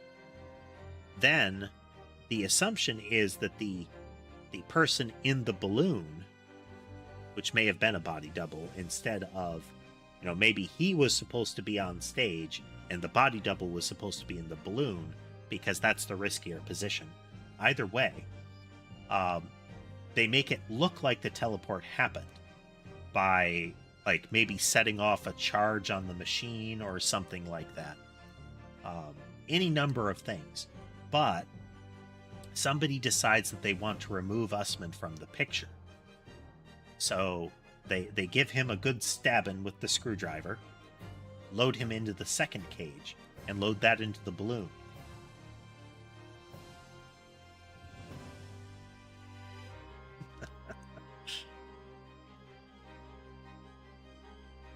It's a perfectly viable plan. All it would take is elaborate planning, perfect timing, and a crew of people that are perfectly synchronized. Totally easy. What could possibly go wrong?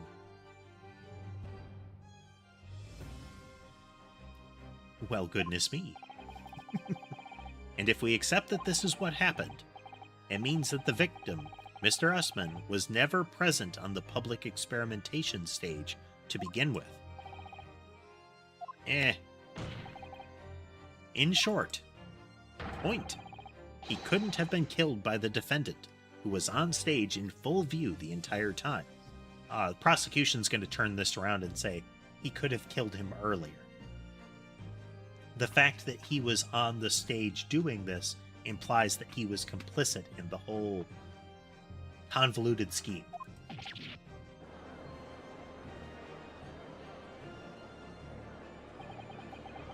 This will be very hard for the prosecution to counter. Lord Von Zieks can't credibly maintain that Professor Hairbrain is a suspect now. I'm waiting for Hairbrain to rush out onto the stage. Yup. Dr. Self-Incrimination, presenting for testimony. Mr. Naruhodo, I appreciate your efforts. Thank you. Professor? But you can stop now. Just keep your mouth shut, please. Huh? What's all this about, Mr. Harebrain?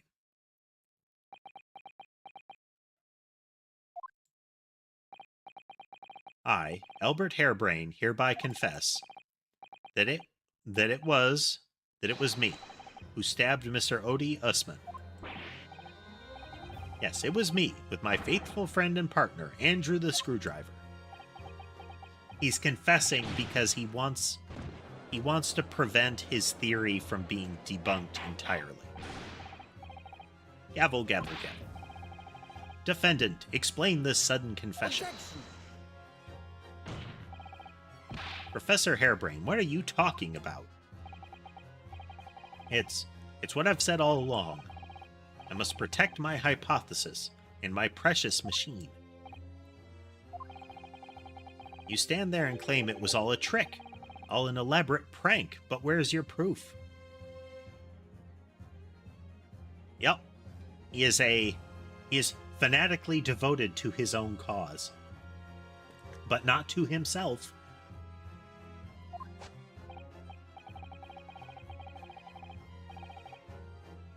No, you'd have to examine the machine if you wanted to prove it, but then it would be all over. My beautiful hypothesis would be laid bare. I mean, the indignity of it.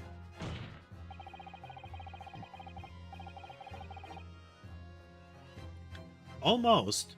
Unfortunately, it also means that by sticking to his guns, the murderer of another person is going to just, float away into the ether. It's clear that you drew the plans for the experiment, but you didn't actually build it. It's quite conceivable that you were duped, Professor. Barak. Yes? I'll cooperate. I'll do whatever you say. I swear it. So please, ensure the Special Dispensation for Scientific Experiment Act is adhered to and protect my creation. Does Barak let this stand?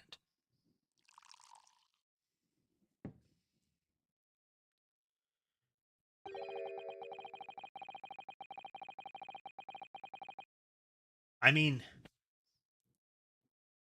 I can see somebody thinking it would be a small price to pay for fame and recognition for me, but since he's on trial for murder and confessed to it, the way the court system seems to play out here is that he would be executed. So it would be a very short period of fame and recognition, then he would be dead, and then very likely that Special Dispensation Act would cease to matter, and his hypothesis would be laid bare after investigation, and the whole thing would be meaningless. Pray forgive the discourtesy of filling my hallowed chalice at this critical juncture. Here's to my learned Nipponese friend. Huh? And his upcoming attempt to clarify the defense's position in light of the accused's confession. Do you intend to formally assert that the experiment was nothing more than a conjuring trick? Because the moment you do, the Special Dispensation for Scientific Equipment Act that protects the professor's invention will cease to apply. Yeah, it's the protection of the machine is dependent on showing that it was a trick, and he's already presented like a pathway that says it really seems like it was a trick. So it's already on shaky ground that protection will hold. And Harebrain is relying on Barak to pull strings to ensure, despite the evidence, that his invention is considered to have worked and thus must be protected.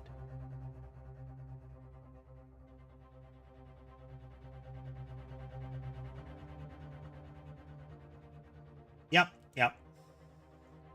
I mean, Harebrain's motivation makes sense. Like, his whole thing makes sense. It's from an outside observer's perspective that you can see his path to protecting his experiment is flawed as all get out. The prosecution will then demand a rigorous examination of the machinery involved in order to establish the truth. However, if you acknowledge the machine is genuine and instrumental to the victim's murder, it's glass number 3. Yep. Again, his motivation, like why he's doing it and what he's thinking makes sense. It's only when again, from an observer's perspective, that the flaw in his thinking is visible. But from his perspective, he probably doesn't see the flaw. It's the same reason that he jumped back on stage to say, no, this could still work. It can't transport metal. Despite demonstrably, oh. If the machine were functional, like it could function, but let's spin this and say he's still right. Like, he's trying to protect his hypothesis because he is certain that he's right. And let's say that's true. The machine was messed with in order to change its angle to create the covering explosion. Regardless of the stabbing and the killing, his experiment was interrupted in order to facilitate the fakery. So it's still possible that it could work. And that it would work how he said, like, it can't transport metal. Well, it might not be able to transport metal. But they bypassed it. I'll be interested to see how this actually plays out. We'll just have to get by the protestations of this unfortunate person. Any chance of investigating will be crushed in the confidentiality of the professor's hypothesis preserved. Gavel. Well, counsel, what is the defense's official position on this matter? What Professor Harebrain, my client, actually asked of me was to prove that the explosion on the stage was an accident to protect the secrecy of his hypothesis. But there's no way to do that without implying the professor's guilt. Do I protect my client's life by asserting his innocence, or do I uphold my client's request but see him condemned? Either way, I can't avoid betraying his trust. Thump. You've been silent long enough. Isn't talking your trade, my learned friend? Point. Or has all knowledge of English escaped your confused Nipponese mind? Yes, such a racist grudge. Mr. Naruhodo, there's no escape here. I have to make a choice. But it's an impossible one. I have to give up on something, but what? The defense asserts that the defendant's instantaneous kinesis machine was actually... Okay, we're gonna...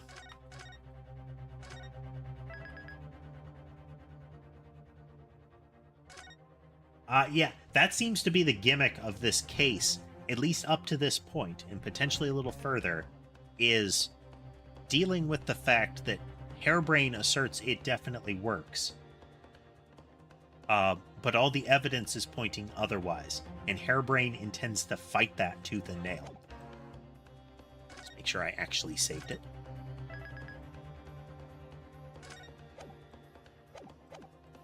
I'm going to do an actual scientific invention.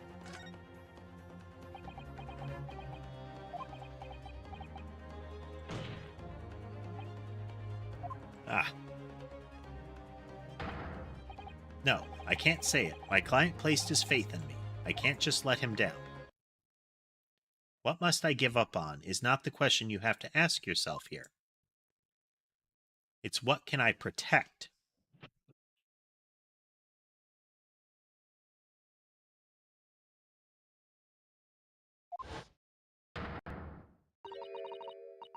Hello again, Mr. Naruhodo. It's been far too long. Okay, false choice. Sue, Susato? But what are you...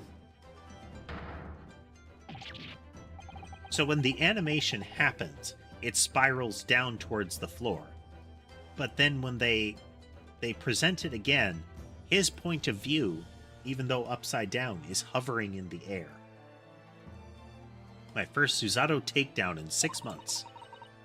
There'll be time to talk later, Mr. Naruhodo. For now, we must concentrate on the task at hand. Which is working out not what I have to give up, but what I can protect. Professor Hairbrain. Yes? Yesterday you told me that science is the pursuit of truth. Well, my job is to pursue the truth too. Yes, of course. And personally, I believe that you didn't stab Mr. Usman. I think you've come to realize something yourself too, haven't you? That your experiment and the machine you built with the victim are questionable. The truth behind that is what we both must pursue now.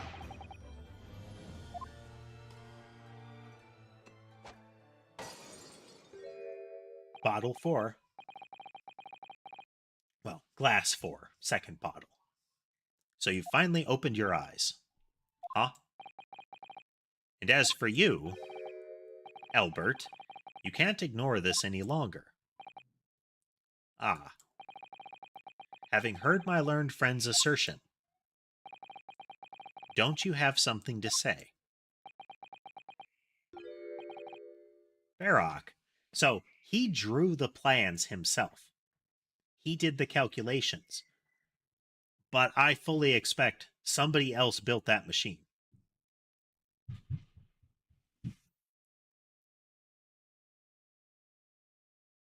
I still love that when we got into his room, his hallowed chalice is one of dozens.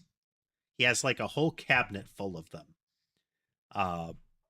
And then he has like the rack of wine over top of it, like several extra wine bottles. So additionally, it looked like there are a bunch of barrels in his room.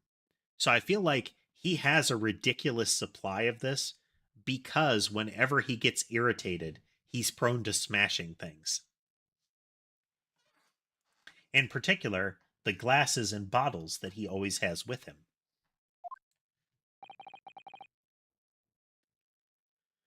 Lord Von Zeeks. Gosh, I've never heard him speak that way before. In truth, there is one thing, something I've remembered that's of relevance. What?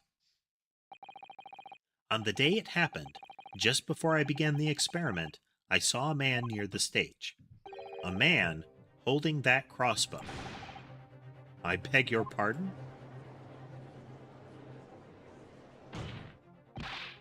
Professor, did the man have any distinguishing features? What did he look like? Tall, taller than me, and thinner than me. So slender man, because this guy seems tall and skinny already. With straight hair, straighter and whiter than mine. I see. One less lens than me, too. A monocle. Rather stylish black monocle. But one thing in particular will help positively identify the man. You see, I know him very well. After all, he's the engineer who built my invention. Huh? He built the machine? That's right. Mr. Usman introduced him to me a year ago. He's a man by the name of Enoch Drebber. I don't know. If there's a pun, it might have to do with, like, those words in a different language, you know? Enoch? Drebber? Does this name mean something? Members of the jury seem flustered. Not a name any scientist wishes to hear. The man's an abomination. Not a name any conjurer wishes to hear either. Who on earth is he? I'm afraid this isn't the first tale of this nature that I've heard in scientific circles in connection with that man. There's talk of other flamboyant experiments that turn out to be nothing but stage trickery in the end. Obviously, the rascal is after the government's research grant money. When magicians are in need of money, I have heard of them resorting to these underhand tactics. Some acquaintances of mine with experience of such things have mentioned Enoch Drebber's name before. The man is both an engineer and a magician. Yes, we're dealing with an unparalleled confidence trickster here. That's Enoch Drebber for you.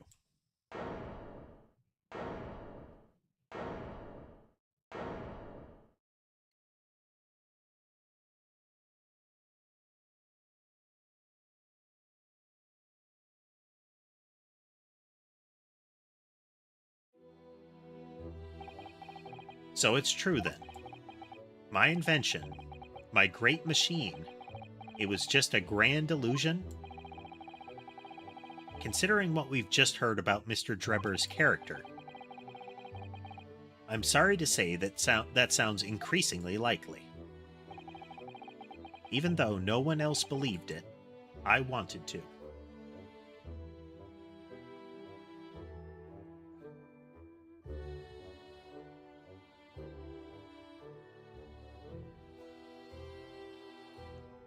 Pushing some buttons real quick here, folks. Just a moment.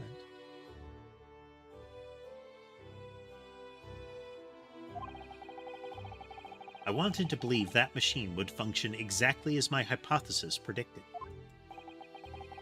Which is why you were so opposed to it being investigated, I presume. I knew that if the machine were examined in detail, its construction would give away my hypothesis. Obviously, I didn't want that to happen. But at the same time, I knew that if it was found to be nothing more than a trick, than a work of deception, then everything I'd worked towards, all of my research, all of my dreams, my whole life would be over. I was terrified at the prospect. So you really had no idea then, did you? It sounds like he had a worry about that. Like, a fear in the back of his mind that, like, this seems kind of weird. And then once the event happens and things seem to have gone wrong, this is his train of thought, that it's, even if I could show that my experiment was true later, the fact that a trick was used to simulate it this time means that people won't trust me and will think that my hypothesis is a sham.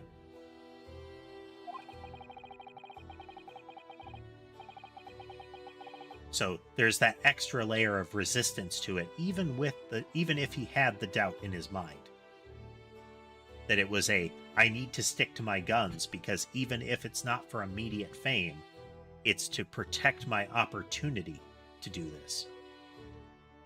Which again falls flat when you get to the whole probably get executed for this thing, but still, more on top of it. Indeed, in shambles. About the true nature of the machine that was built, and the true nature of Drebber. Yeah, you really had no idea about. I never questioned anything. I didn't want to question it. It's entirely possible that Mr. Usman and Mr. Drebber were working together to use you as a means of fraudulently acquiring the research grant money.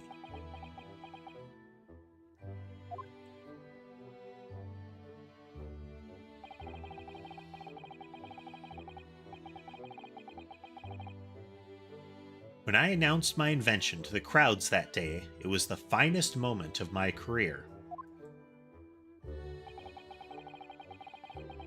I pulled all the levers and turned all the dials in exactly the way Drebber had described.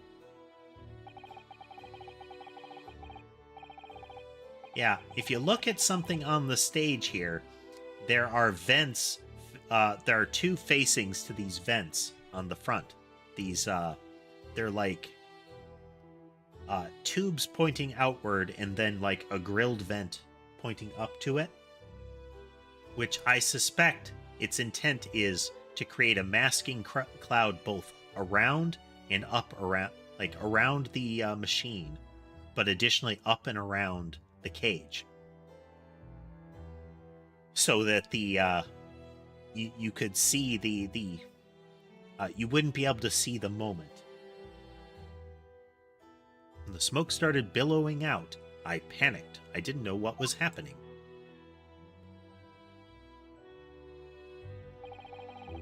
But I really don't know how the whole illusion was made to work. I don't know anything anymore.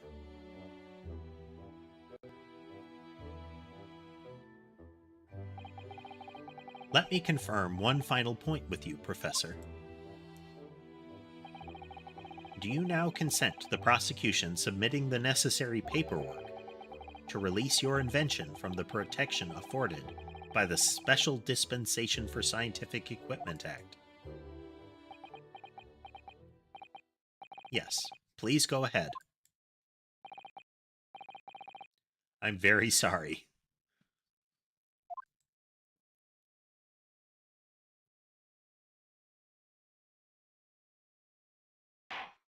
Gavel, it would appear that we shall have to suspend proceedings for the remainder of the day now. Lord von Zeeks. My lord. The court has newly been made aware of another party whose involvement in this matter is critical. Yes, Mr. Drebber. Gather information about the man. If possible, I would like him served with a subpoena. With pleasure, my lord. Now, counsel for the defense. Yes, my lord.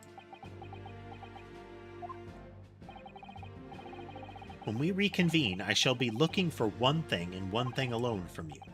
Evidence that the defendant is innocent of the crime for which he presently stands accused. I understand.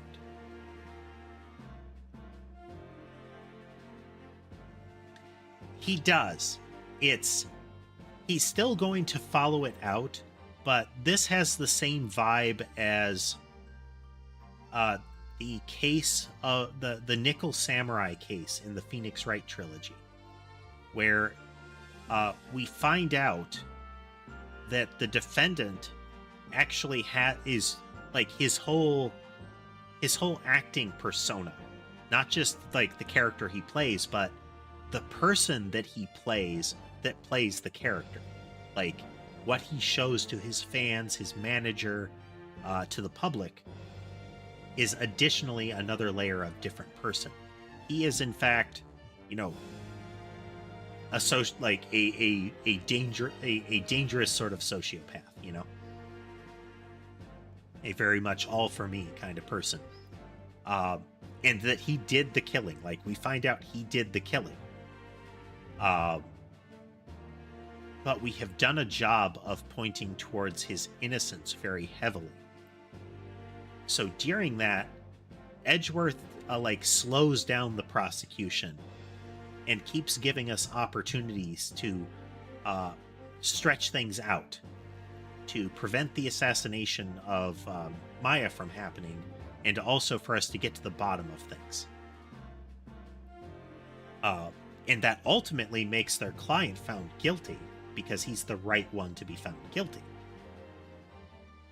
And this has that vibe, is to protect his friend in a variety of ways. First, he was insisting that the experiment worked, because it was kind of what his friend wanted, but it still didn't really interfere with his stance as a prosecutor, that it looked like he did the killing. He would still follow through with that, but he would try to give his friend the benefit of the doubt as far as the experiment was concerned, which would protect his hypothesis and his invention, even if he got executed for it. But now I get the feel that that's going to flip around, is that he's going to be... I want to see if he's particularly vicious towards the accused new person, you know? I understand. Good. In that case, court is adjourned until tomorrow morning. Gavel. Good point for a be right back here, folks.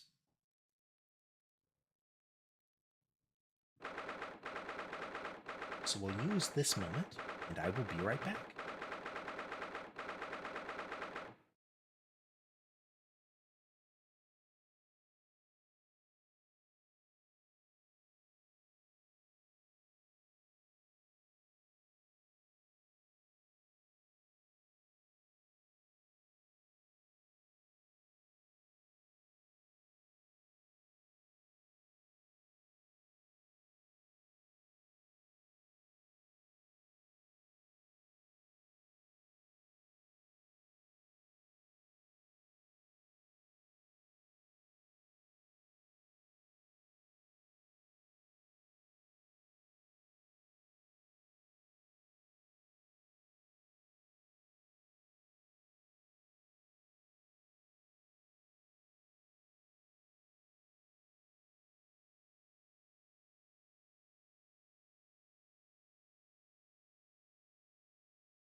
And we're back. Let's see here. Have to fiddle with that more. We'll see, though.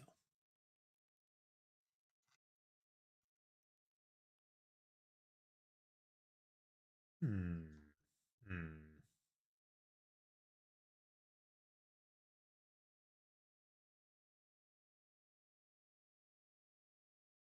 Yes, we're going to poke at that a little bit more.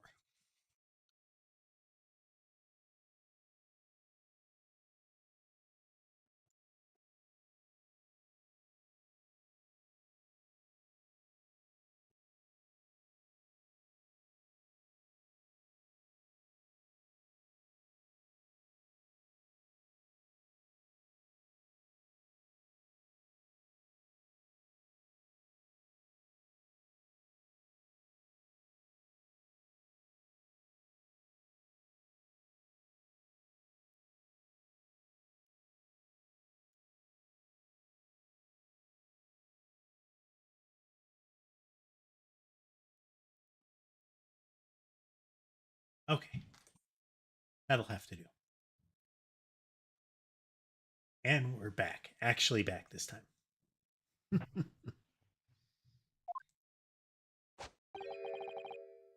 Mr. Naruhodo. Yes. I'm so sorry. I was wrong. You were right. I tricked you. You trusted me. I dragged you into my mess. I'm reminded of the stereotype of Captain Kirk from the original Star Trek. The lurching speech, like rapid fire lurching speech and gesticulation.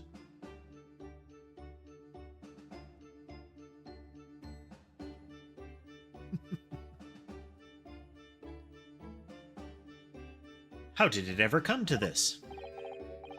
I'm so sorry. Did you really have no idea, Professor? About what Mr. Drebber was really up to, I mean? About what he was really constructing? Naturally. That machine was the embodiment of my hypothesis, of all of my hopes and dreams. His hair is so weirdly jiggly, isn't it, casemate?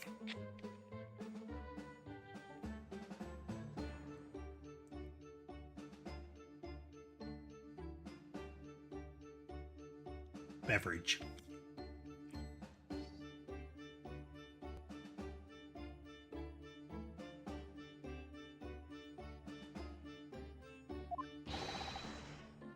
I had complete faith in it. All right, in that case, I won't say any more.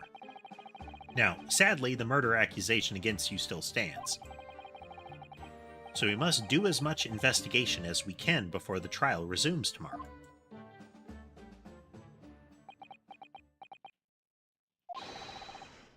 Well, thank you for doing so much for me.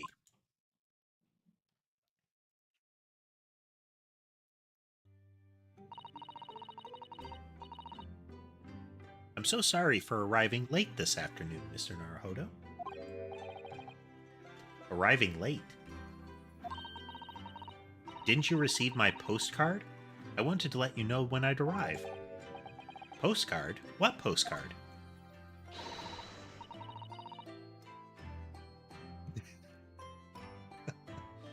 I mean, that's not necessarily a high bar as far as in general, casemate, because a lot of games and a lot of anime have very questionable physics of that nature. Like things would tear off if they actually, moved that way with that frequency and velocity.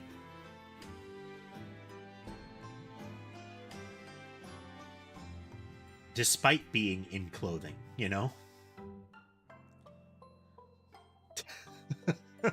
Iris pops up. I hid it from you, Bruno, so it would be a surprise. Well, did it work? I was surprised, all right, especially when she threw me to the ground. Oh dear, I'm sorry. I was just so happy to see you again that it sort of slipped out. She commits acts of violence in the same way some people spill a secret accidentally.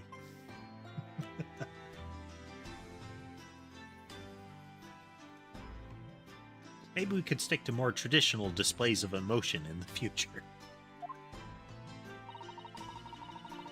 Well, Susie's train was late into London Victoria this morning, you see. But we made the coachman really whip the horses hard so she wouldn't miss the whole trial. I was watching from the gallery for a while, but in the end, I'm afraid I couldn't contain myself. Well, I'm glad you didn't. Oh. Having you at my side in court gives me strength, the strength that I need to win. So I'm delighted to see you back in London. You're too kind, Mr. Naruhodo. I'm delighted to be here.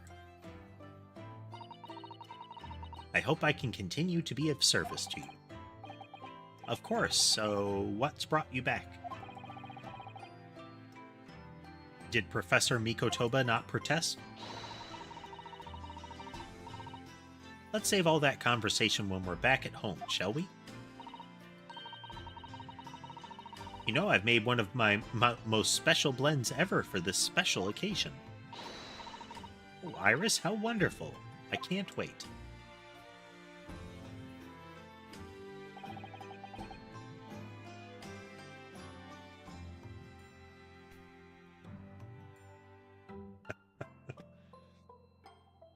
No, there clearly can't be any affection between them. They're co-workers, casemate. A story would never have that sort of thing.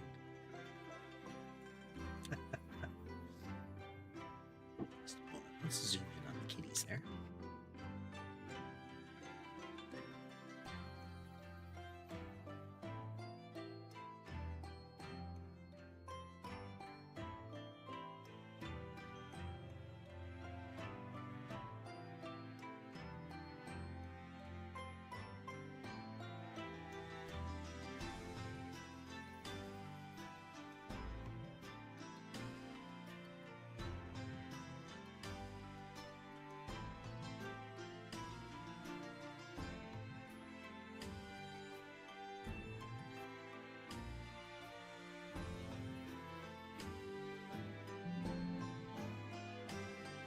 Having to fiddle with stuff in the background. It's infuriating. But we'll see. Susato was back in London. It's hard to describe how happy that made me feel at the time, but despite my elation, our tale was about to take yet another extraordinary turn.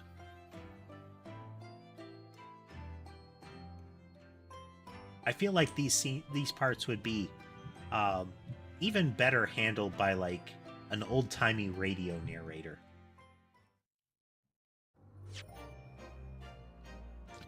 But little did they know, their case would now take an extraordinary turn. Tune in next time.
Okay. This room, it's been too long. It hasn't changed in the slightest, though. And it's been some 6 months, hasn't it? It's a long time for things to stay so familiar. I didn't know when you might return, so I wanted everything to be as you'd left it. But it has been some 6 months, it's true. So is your father all right, Susie? What happened? My father? Yes, Professor Mikotoba. I mean, it was half a year ago, but that's why you went back to Japan. Because of the telegram you received saying he's fallen ill with a very high fever for some unknown reason. That's right. So I was surprised to learn you'd be coming back so soon. Surprised but happy. I think I wrote about it in my letter to you, that it was all a trick. My father is in fine health, and I'm obviously very relieved. We're all delighted to have you back. It was quite by accident that I've been able to return to Europe, actually. It's because of a very grand conference called the International Forensic Science Symposium. The International Forensic something or other? That's the same symposium Lord Strongheart mentioned. Anyway, I've arrived safe and sound, and all that matters is that I'm here now. After all, I haven't yet fulfilled my promise to you, Iris. Oh. You must tell us everything that happened while you were back in Japan. Of course, I shall. And there's one other thing. Something you wrote in your letter that particularly grabbed my attention. About you-know-who. About Cosma. I know. I'll tell you all that I can.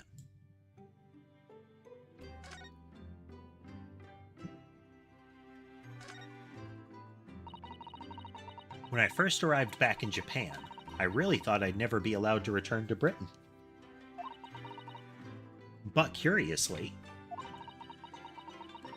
after that awful trial at the Supreme Court, Father's mood changed entirely.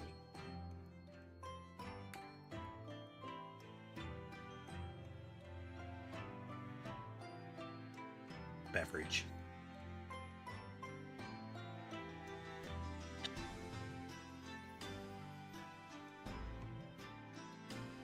Big old bottle of ginger ale next to me.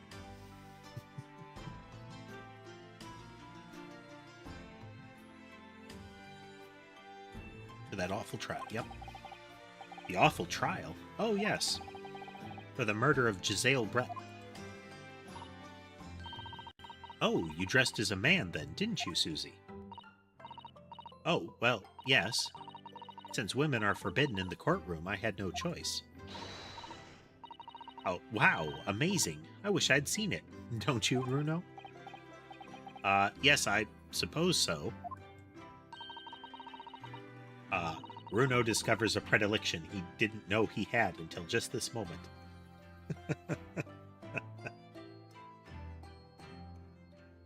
I want to play it being a lawyer now.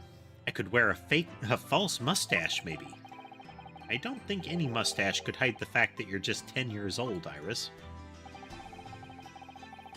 There's something else I've been wanting to ask you, Miss Susato. It's about the real reason why Professor Mikotoba summoned you back to Japan. You said in your letter it has something to do with that convict's loot we found in Mr. Natsume's lodgings. That's right. The very large dog collar we found with the bee emblem on it. It seems Mr. Natsume included a drawing of the collar in the report he submitted about his time in Britain. I understand that when Father saw the report, he turned as white as a sheet. Why would that be, then? Father came to Britain himself, of course, to study. It was some time ago, but he stayed for 6 years. I can only imagine that something must have happened during that time.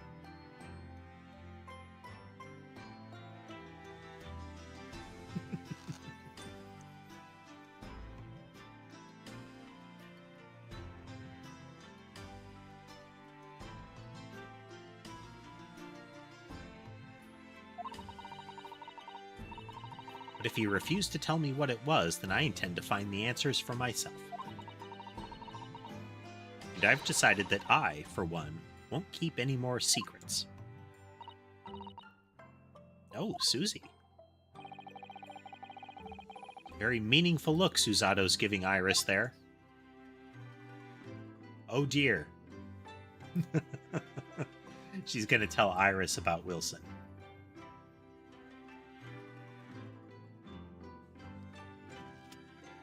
Strips off. I really need to run these through a laundry cycle, I believe.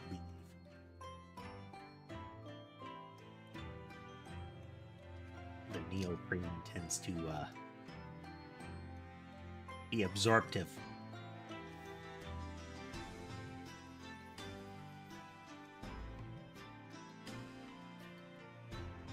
Horrible crack that happens after I've been wearing those for a little bit. Joints get all jammed up.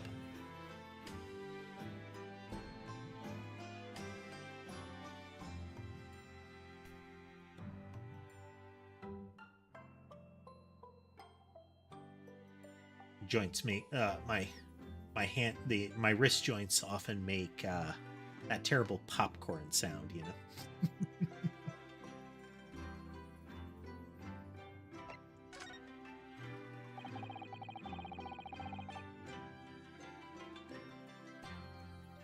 Look at those two snoozing. Zoom and enhance.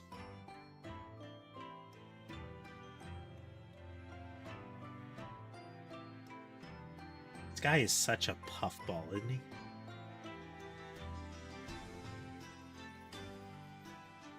Like, you can just see his ears there. You can tell where his face is based on the whiskers. Kind of left quarter or third of the lower stairway there, or lower stair.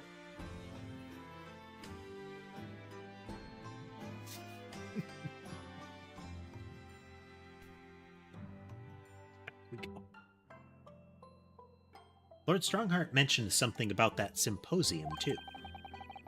I think he said that investigative authorities from 4 different countries, 4T, different countries would attend. In attendance. Ah. Yes, and from Japan, my father and Judge Jigoku have been invited. It's something of an honor, I believe. Well, Professor Miko Toba is the leading expert in forensic medicine in our country, after all. But who's the other person you mentioned? A judge, did you say? Yes, His Excellency, Judge Seishiro Jigoku. You've met him, Mr. Naruhodo. Last year in the Supreme Court. You can't possibly have forgotten.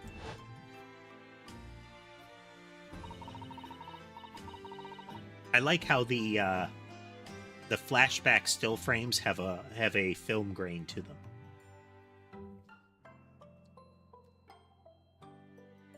Like they bleach out the color a little bit, or they fade out the color a little bit, and they put the little grain over everything.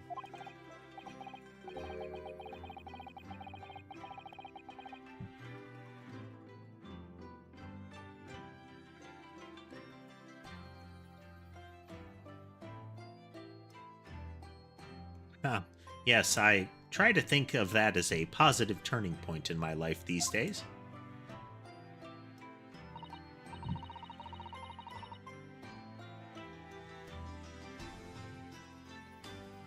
Well, it was Judge Jigoku who presided over that trial.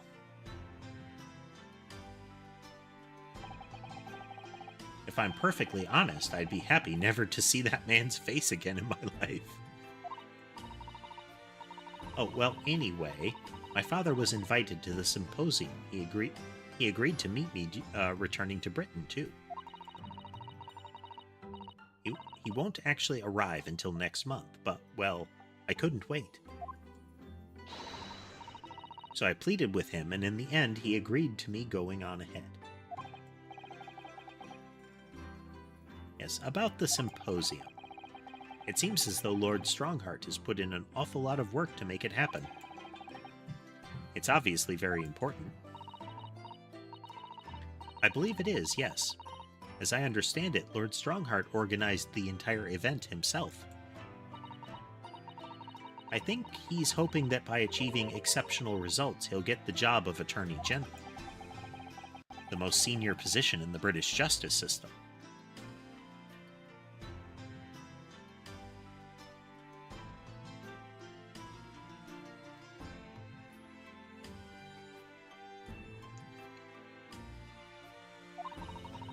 He's hoping to use his powers to create the world's finest policing institution. That's what Father said, anyway.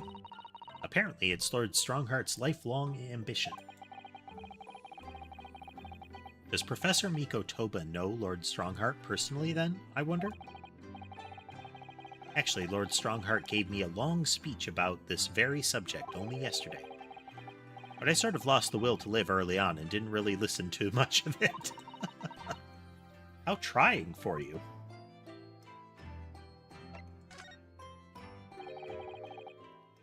Giselle Brett. The woman whose unforgivable actions ended in me being wrongly accused of a crime I didn't commit. The murder of Dr. John H. Wilson. Yes, Giselle Brett. That's a name I won't forget for as long as I live. The extraordinary thing is, though, it seems it's a name we should all forget. Sorry? Since the incident, our government's intelligence services have been investigating Miss Brett.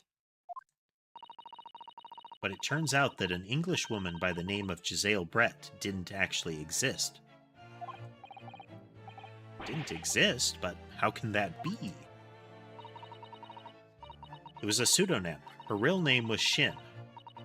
And she wasn't a visiting student either. That was a front. A front? Who on earth was she then? Miss A. Shin. Her name is literally all our intelligence services have been able to ascertain about her. Nobody knows why or even how she came to be in Japan. It's a complete mystery. But that makes no sense. It's no easy task to be accepted as a foreign student anywhere. What could the woman have been up to? I'm afraid I really don't know. The only thing we can be sure of is that she had some business in our country that we don't yet understand. And now she's been killed. With all the questions surrounding her existence remain unanswered. I'm afraid so. A. Shin. Who on earth was she? And why do I feel as though I've heard that name somewhere before?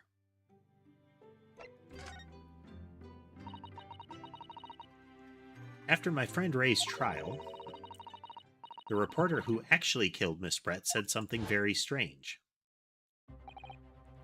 I know the truth. I know you had a hand in what went on, in that visiting student's fate. Nobody here in Japan knows anything about it. They don't know that the guy never made it to England, that he died on that steamship, and that he'll never... And then he got... And then the judge murdered him. Let's be honest here. That was a Monster Hunter fall on your head moment. Like, you expected to hear the spine snap.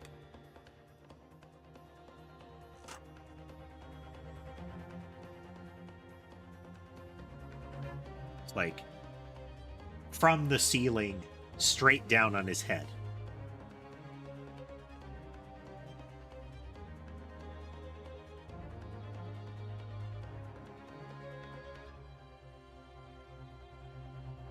Well, she was pretending to be an exchange student or a visiting student from the UK,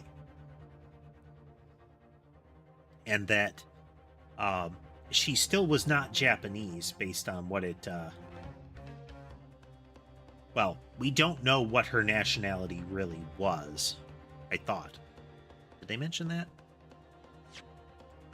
Scroll back.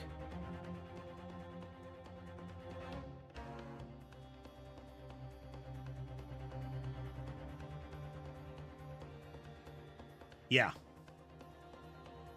Now, the real question is, what's the rest of her first name? Because we've already got a potential pun just with that, if you think Asian.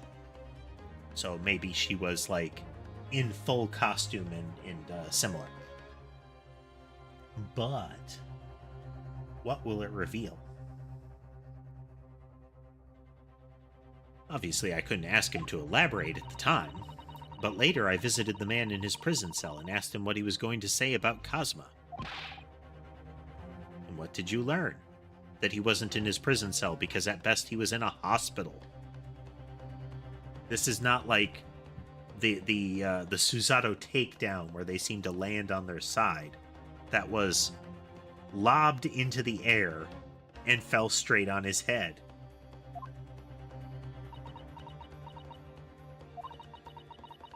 After he died on the voyage to Great Britain, his body should have been unladen at the port of Hong Kong and passed into the care of the consulate staff there. Should have been? Well, it turns out that his body never arrived. It just disappeared. Huh? Kazuma's body vanished?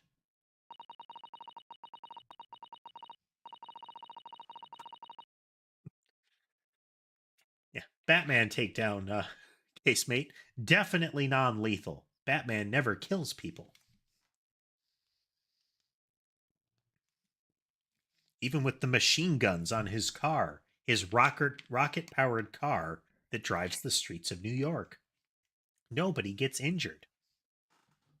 Even with the blade-edged batarangs that he hits people with, no deaths.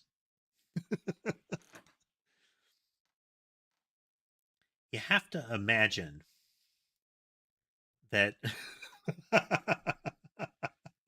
Oh, that's a good one, casemate. Hey there. I see you must be a fan of the series. Doesn't Herlock have two? No? No, yeah, you're right.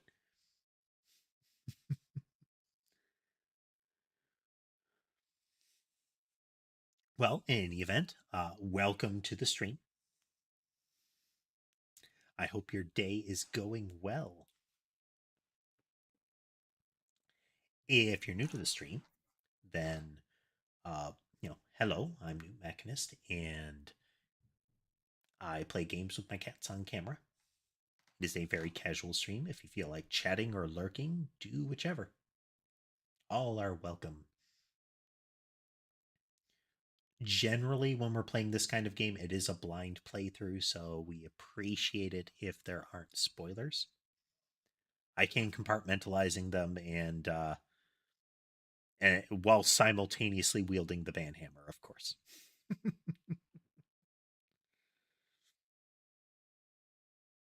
But usually it doesn't come up, except for people that strafe the channel. But yeah, how has your day been, Herlock? Our government tried to cover the fact up, it seems. They erected a grave on the cliffs by our hometown. Except Kazuma isn't there. I dug up his body and couldn't find... I dug it up trying to get his body, but I couldn't find it. Did Professor Mikotoba know about this? Yes, it would seem that he did. But he didn't tell me. They're still investigating what happened to Kazuma's body as we speak.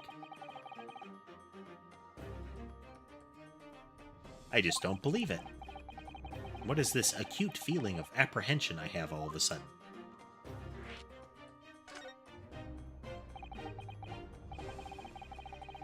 Thinking back now, some of the things that happened on the SS Burya were definitely strange. I mean, after he died, we never saw his body again, did we?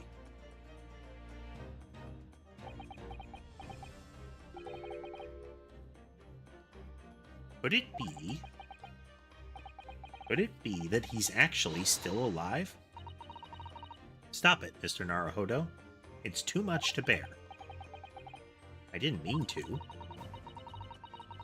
Just thinking about the possibility pains me. so very much. Cast your mind back for a moment. When Cosmo was discovered, Mr. Sholmes was there, wasn't he? And he definitely examined the body. I remember it clearly. You're right. Well, let's take into account the fact that at the Wax Museum,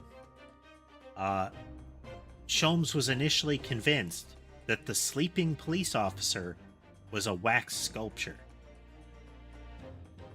and that the wax sculpture was a living person. I don't know that we should trust Sholmes' ability for medical examination. Even if we assume he's brilliant in every other way, he has demonstrated that he's a bit suspect in that regard.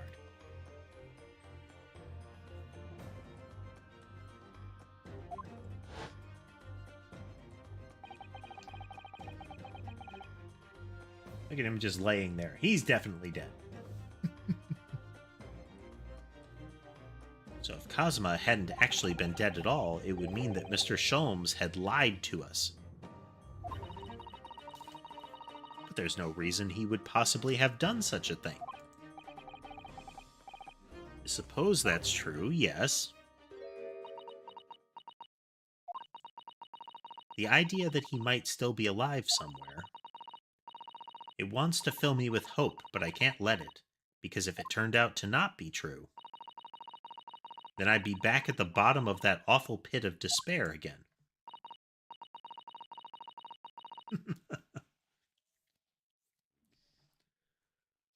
I'm terrified of what that might do to me. Oh, Miss Susato. I know she's given the idea the thought it deserves. It's Susato we're talking about, after all. So I probably shouldn't push it now.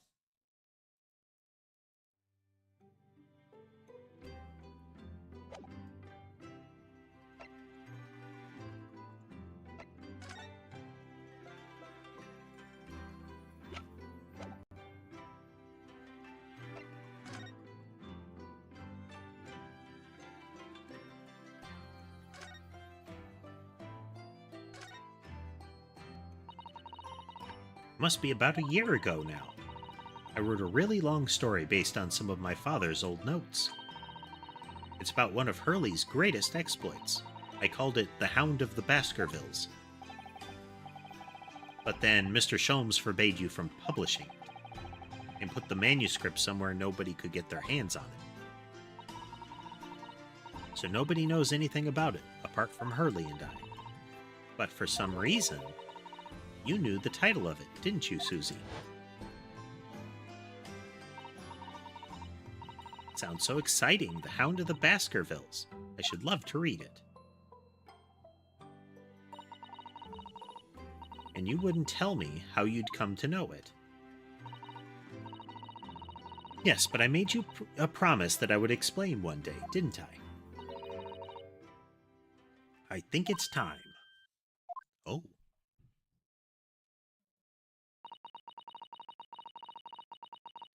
I'm only sorry that I had to keep it from you for so long, Iris.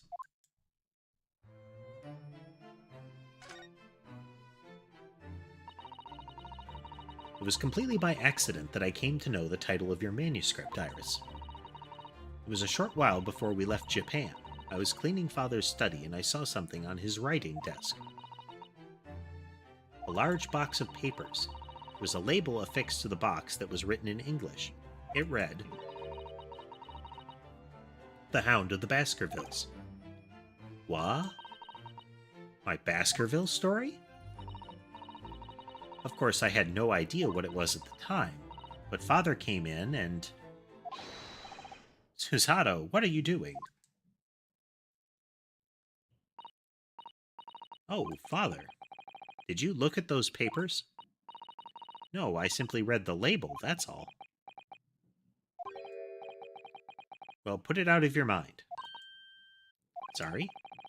Forget that you ever saw it, and certainly don't tell anybody else about this. Do you understand? So far, it seems like the Hound of the Baskervilles is being treated as kind of a cognito hazard, you know? As soon as you know it, you're in grave peril.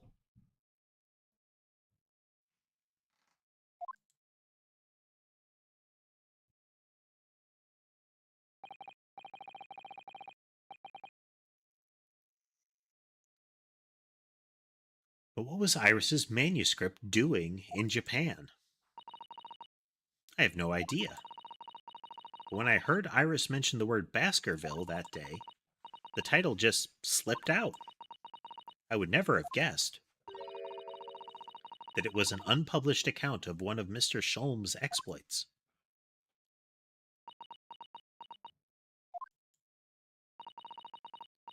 When I returned to Japan, I asked Father to explain, but he refused to answer any of my questions, and there was no sign of the big box in his office.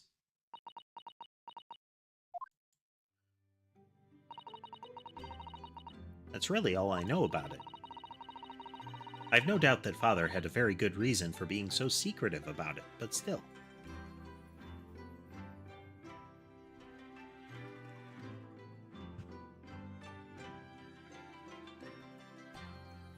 It is. It's another one of those concepts that's interesting to think about and explore in a story. Not because it's something that you can really grasp, but that the idea of it and considering how it might operate and what it might do is a neat exercise, you know?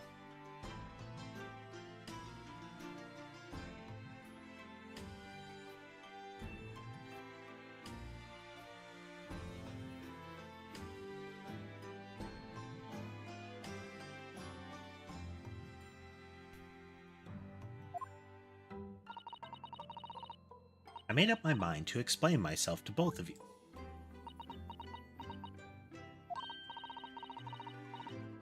Well, thank you for being so honest, Susie.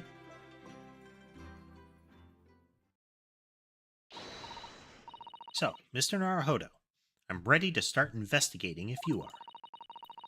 I've committed every detail about the case to memory. And Iris has told me about the disturbing happenings at the Waxwork Museum as well. So you're...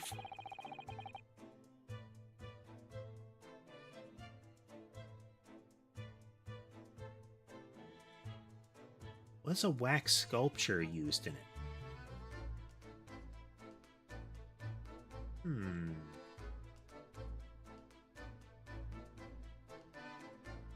So you're fully abreast of the situation already, Miss Susato.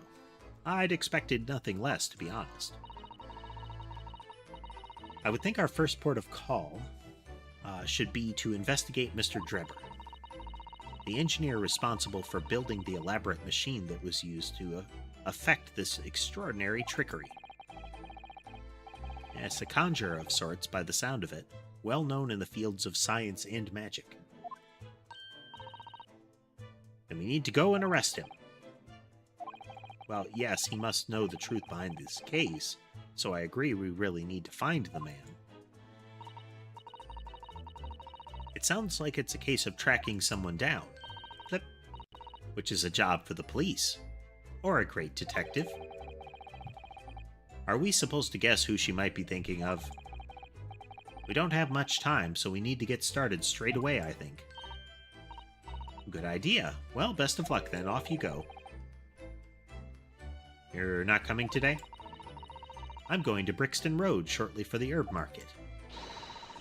But let me know later how you got on, won't you?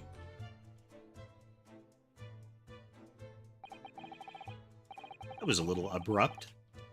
The pull of the herb market must be strong.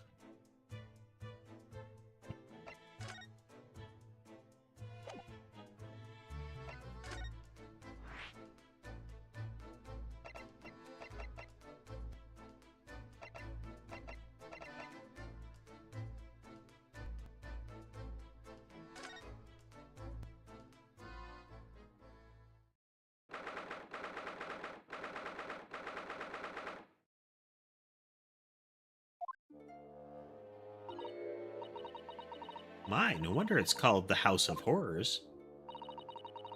I'd like to turn on my heels and go straight home. Via the convection... I'd like to turn on my heels and go straight home. Via the confectionery. I need comfort food after seeing this stuff. Cake will make the madness go away. Being scared makes you crave sweets? I can understand that. I was looking forward to a reunion after 6 months away, but there's no sign of Mr. Sholmes anywhere. That's strange. He should be here investigating the abduction of the waxwork. Oh well, I suppose we'll just have to come back again later.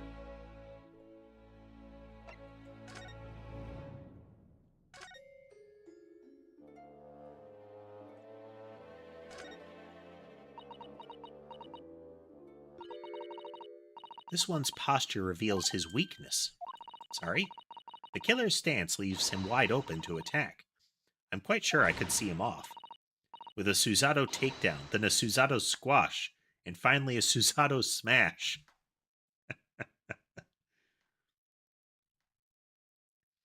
One of my favorite anime is called The Slayers. And now I can't recall his name. I need to rewatch it because I've forgotten the characters' names. You have the king of a very powerful but peaceful nation.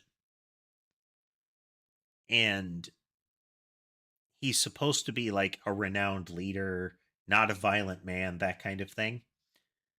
But he and his daughter both have incredible hand-to-hand fighting capabilities.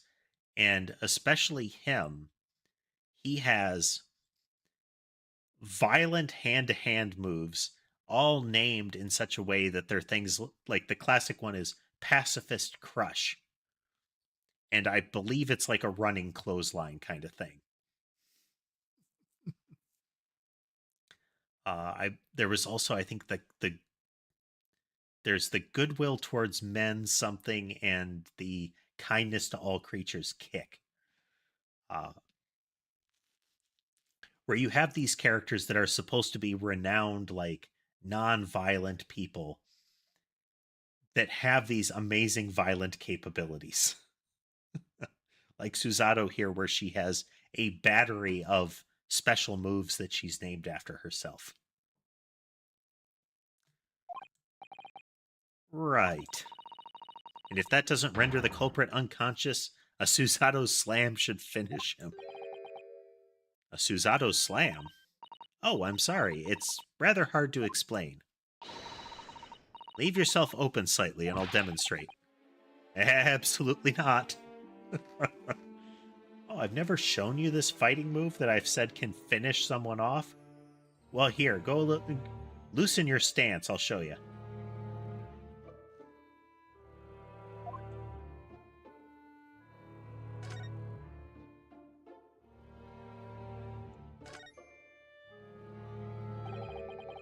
That old policeman isn't here now, obviously. I still can't believe he just happened to be on the jury, though. I'd understood that London has a population of 6 million people, and yet, you do seem to run into the same people disproportionately often, don't you? Very fourth wall.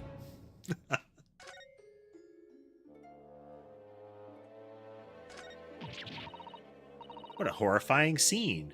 A murderer caught in the grisly act. I know, and in case you were wondering, it's the one with the big knife that's supposed to be the killer. I don't think anybody would be in any doubt about that, surely. And did you know that according to the description, the bathtub in the back has no... According to the description, the bathtub in the back has no particular significance. At all. Don't read it. I would have thought it was meant to show that the killer also worked in a bathhouse peddling criminal wares. Aha! We have a new theory. I believe this is supposed to be there's a myth of a figure that would kill young maidens and put their blood in a tub in order to like preserve her youth. That has been used in various media. I think Diablo 2 had a nod to it.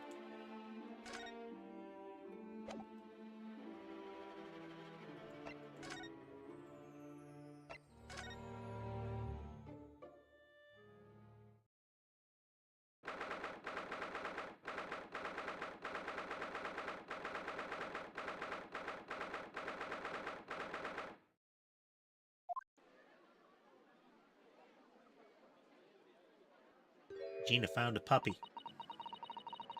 I had no idea there were so many people in the world. I know what you mean. It's really packed here today, they said, with a background of absolutely nobody except a couple of police officers. It feels as though it's taken us 2 hours just to make our way through the crowds to this point. Okay. So apparently there's a circle around this place. That makes sense. I mean, everything's shut down here. All the cool stuff is not here.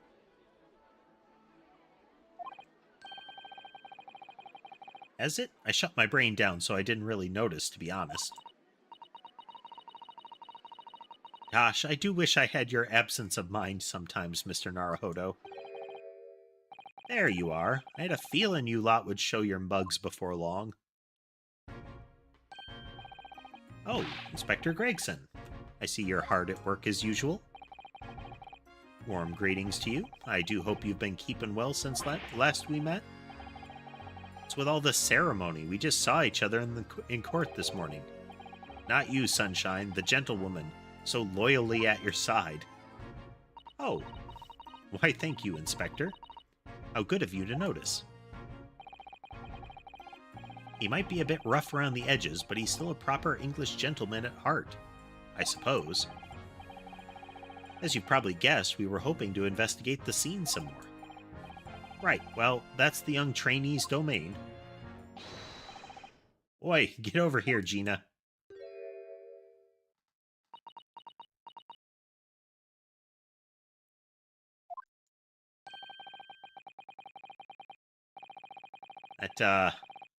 That puppy's lick has some force to it. Watch when it jumps up like that. It's like it's impacting her jaw with its tongue.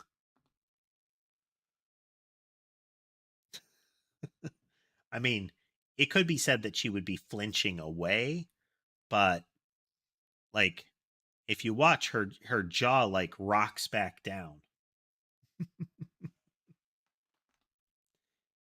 She's having a very playful fight with the puppy, and she is losing hard. She seems to be busy playing with a puppy, probably giving it a traditional East End training. Gina? She's a police officer now? Amazing, isn't it? She's a good kid, actually. Heart's in the right place, anyway. She's got the detection bug, if you ask me. Yep, I think she'll follow in my footsteps nicely. What do you mean?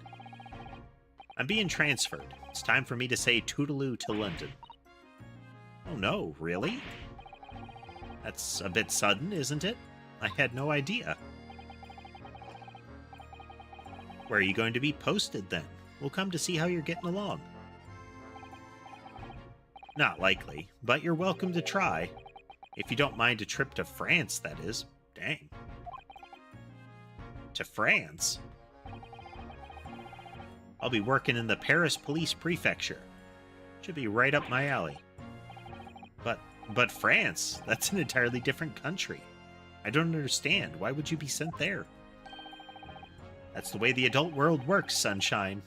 Now don't go poking your nose in where it's not wanted.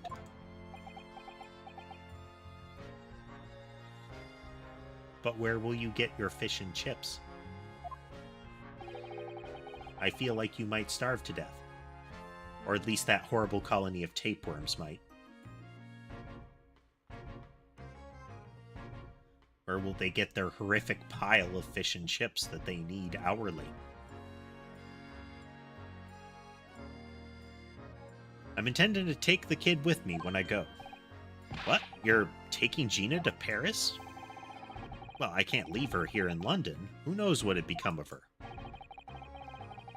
I suppose he's worried she'd slip back into slipping her hands into people's pockets and purses.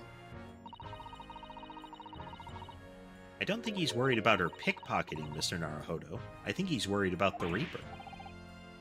Oh, of course. So that's playing on Inspector Gregson's mind too, is it? Anyway, I haven't mentioned any of this to Gina, so don't go blabbing, you hear me? No, of course not. I've got to keep that Dive Diva safe and sound. Until all this is over, at least. Wait, did you just call me a bloomin' Dive Diva again? So you heard that, did ya? Right, well, any questions about the scene, you can put them to my capable detective diva here. Alright, you heard the boss.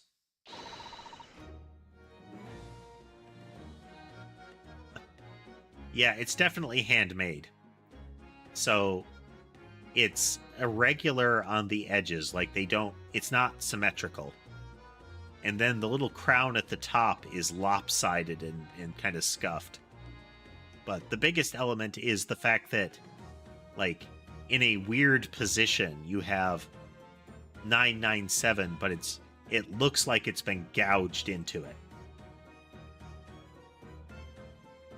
It's like they got some tin that they chopped and hammered at a little bit. Inspector Lestrade's in charge here now. I suppose I'd better keep my word and not mention anything about Paris. So, Gina, you've got a new dog, have you?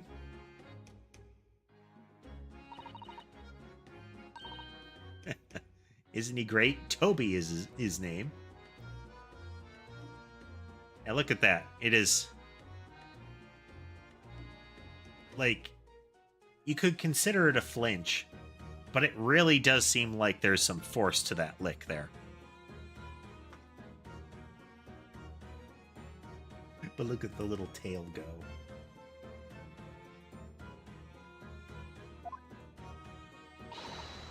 Oh, how delightful. He's absolutely adorable. Yes, the dog does seem lovely. But it's the not-so-lovely Inspector Gregson that's playing on my mind, to be honest.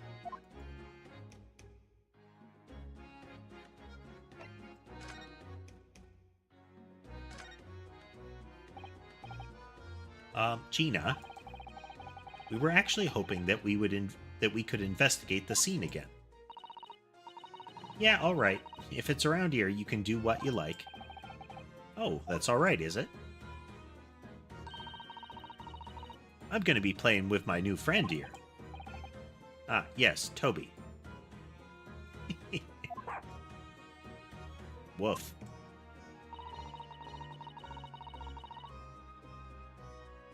The machine that exploded must be at the top of those stairs, I presume? I haven't actually seen it yet, so if you don't mind... Sorry, you can't go up there, Suze. Oh? It's like I told Otto yesterday. Even I ain't allowed near that wreck. What's it called again? The reason we ain't supposed to touch it? The Special Dispensation for Scientific Equipment Act? Is that what you were thinking of? That's the one. That's why only them lot are allowed to investigate it. What are they called again? The Forensic something? The Forensic Investigation Team? Is that what you were thinking of? That's the one, yeah. But isn't it the case that the special dispensation has been lifted? I think so. I don't really get it, to be truthful with you. You're still supposed to get permission from some bigwig or other, as far as I know. What was his name again? Lord Strange something? I'm not sure that's quite right, Gina. I think you mean Lord Strongheart, perhaps. That's the one, yeah. Apparently he's always watching the time or something. So without Long Strongheart's express permission... Long Strongheart. Lord Strongheart. We can't investigate on the stage.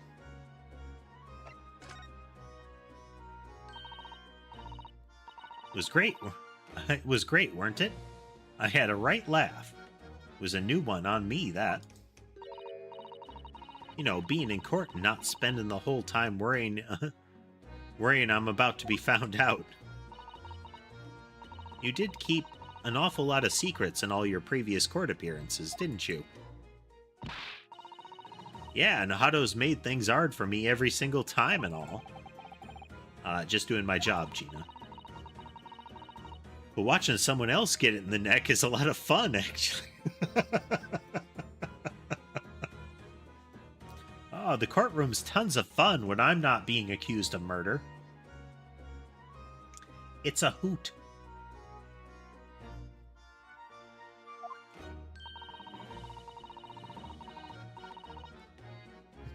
It was amazing when you showed that dodgy professor's dodgy experiment was a total fix.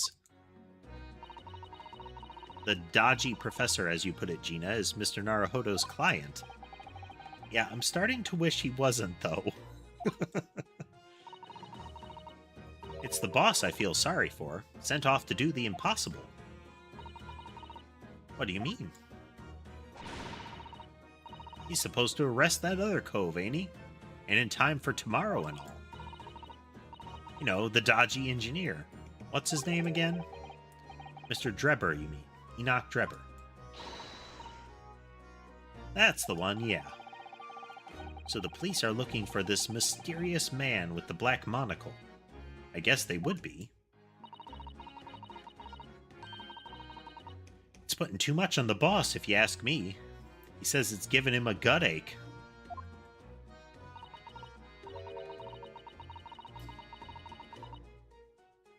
Dear, but I do wonder if that isn't actually from all the fried food.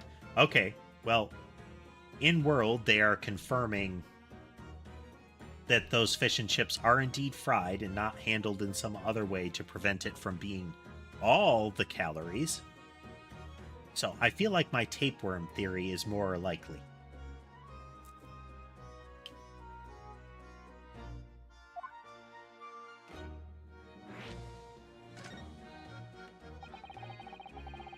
So Scotland Yard are trying to track down Mr. Enoch Drebber. I wonder if they've had any luck. He's really funny looking. Got two eyes what don't match. Stole a glimpse of a picture of him earlier. I mean, I didn't actually pinch it or nothing. The old devil's got it. Exactly, casemate. The only things not actually fully infested are his hands. And his head. But everything neck down, everything covered by that coat, pants, and shoes, it's all tapeworms. They have grown sleek and fat on fish and chips. All the fish and chips.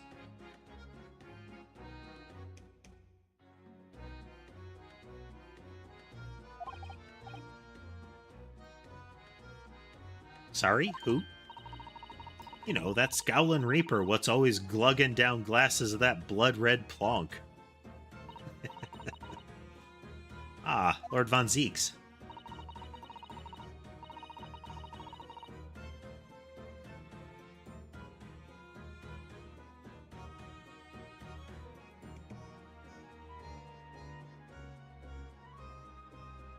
There's a YouTube channel, Will McDaniel,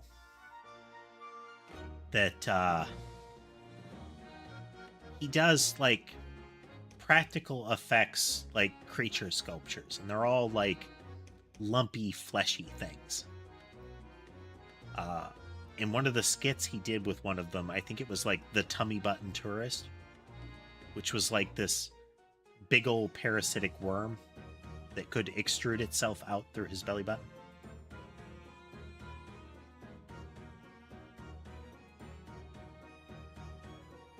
I think that's how it went down in that one. He's always had it in for me, that cove. Dunno what he's always scowling about, mind. Probably would have been a pretty good boss as it goes.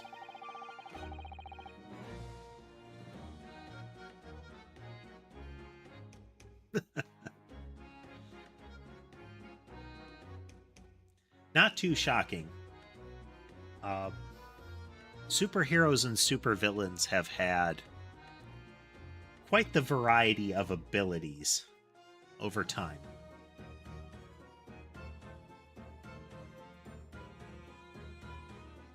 You'd rather be the Reaper's apprentice than a detective's trainee?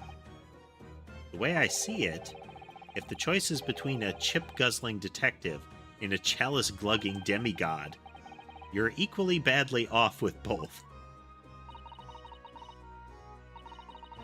I suppose you're right. I hadn't thought of it like that. Glad we've put that one to bed. Anyway, the point is, everyone at the yard's dead set on finding the fishy engineer. But there don't seem to be no clues to go on, so they're stuck. There's nothing that can lead us to Drebber at all?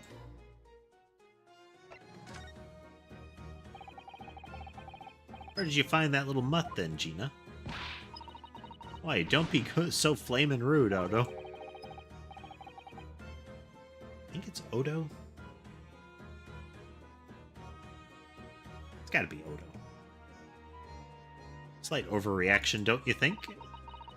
He ain't no mutt, alright? Toby's, how did they put it? Oh yeah, a bona fide detective. Sorry. I've given him a proper title and everything. It's Chief Inspector Toby to you. More senior than Inspector Gregson, is he? So he's a police dog, is he? The police recruit dogs now?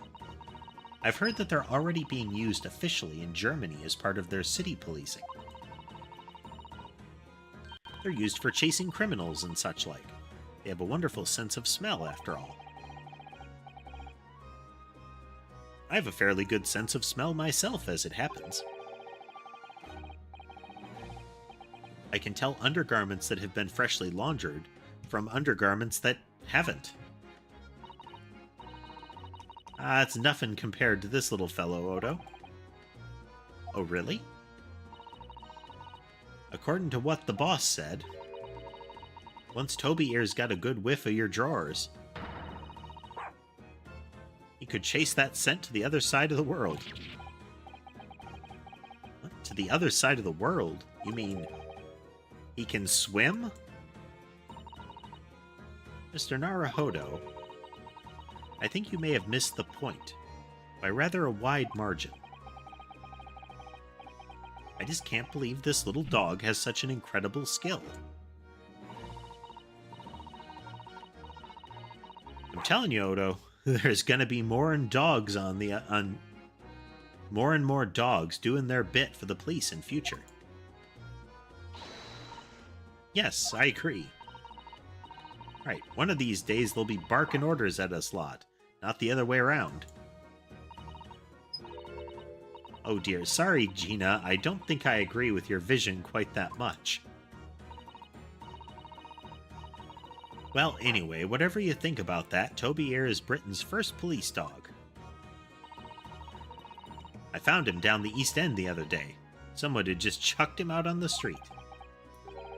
There you go. I knew she'd lifted him from somewhere. Gina, you're such a kind-hearted soul, aren't you? To children and to animals.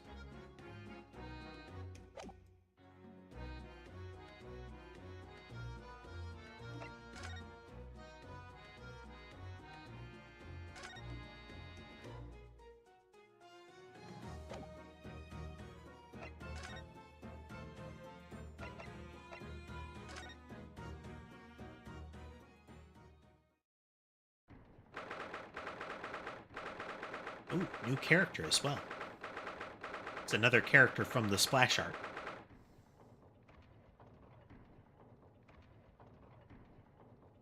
I mean, they'd probably be better at interrogating victims if they were all adorable little puppy dogs, you know?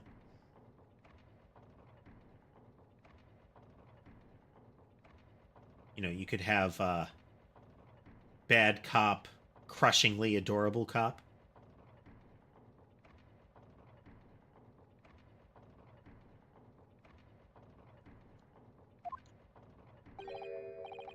Oh, who's that standing beside Lord Strongheart?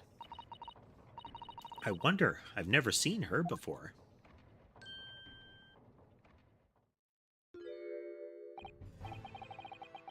Ah, the young champion of the court. You had some success this morning, I understand. And you've thrown the entire government into disarray as a result. Oh.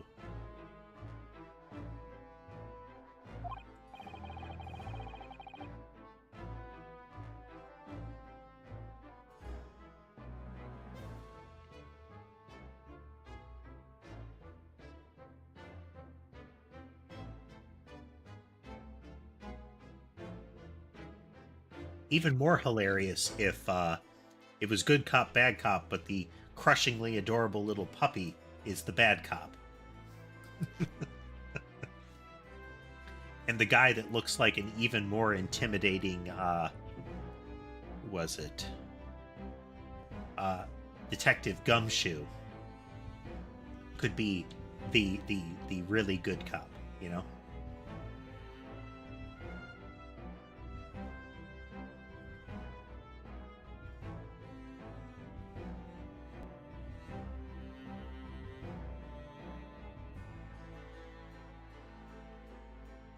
You mean because of Professor Harebrain's experiment?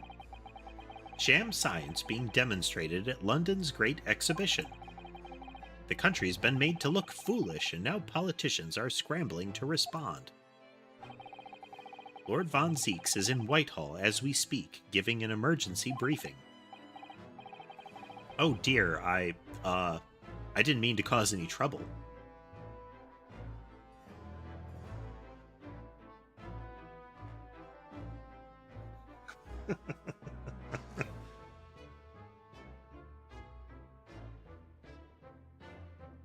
The bad cop is the fact that you're making the cute puppy sad.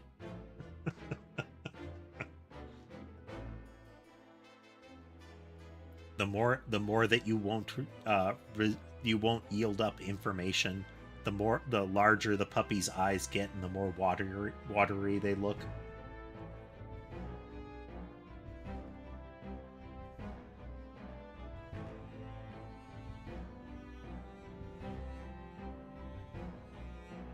Didn't mean to cause any trouble. None of this is your responsibility. The government is entirely to blame for having been taken in. The special dispensation that prevents investigation at the scene will be annulled later today. Once that happens, my forensic investigation team will move in and deal with that scrap metal in no time. Scrap metal now, is it?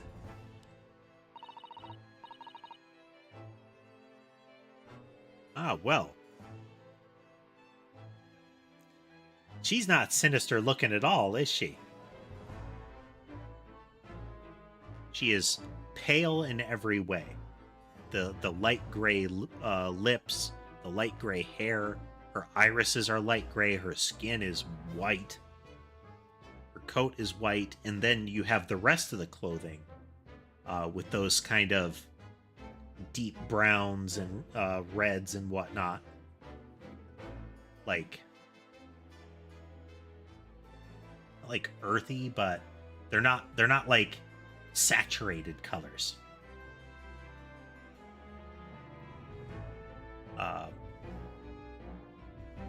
The pin on her little tie tack there reminds me a bit of a caduceus, you know.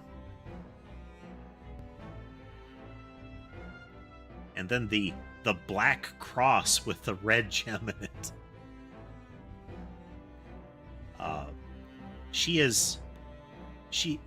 She exudes the image of the evil scientist, you know? Not evil mad scientist, but evil scientist. So less cackling and death rays and more, your death will be for the greater good kind of, scientist. Till later, Lord Strongheart. Yes, thank you.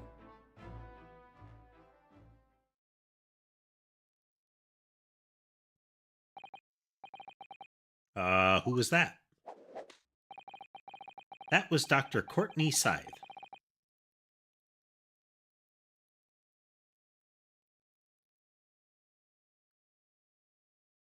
Scotland Yard's esteemed chief coroner.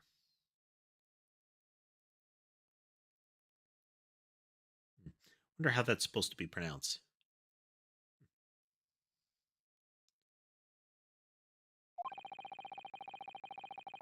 She's leading the forensic investigation team's handling of this case. She was just delivering her report about the victim, in fact. I see. About Mr. Usman. Following the outcome of the trial earlier, I asked the coroner's office to reevaluate its findings. Also, hello, Tess. How are you doing today? I don't have time to tell you what she concluded. If you want to know, you'll have to ask her directly. You can find her in the forensics laboratory. Ah, right. Now, what were you here to see me about? I can give you 7 minutes and 39 seconds of my time. He's not running quite so spectacularly late anymore.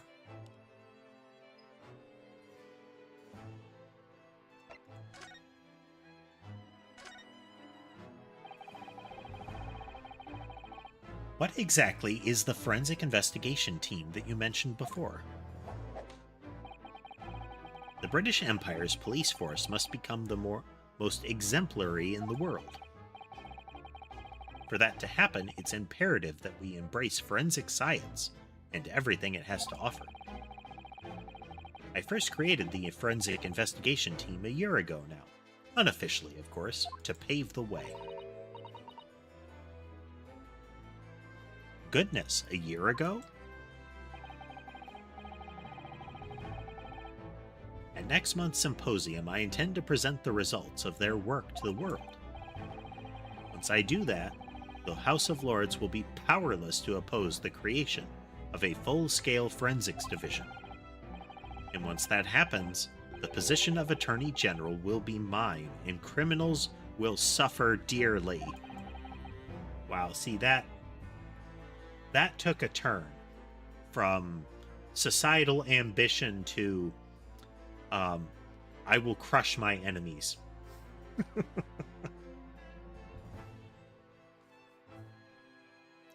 I mean, at least it's directed at what you would assume is the right people, but it's the suffer part that I think pushes it across the line.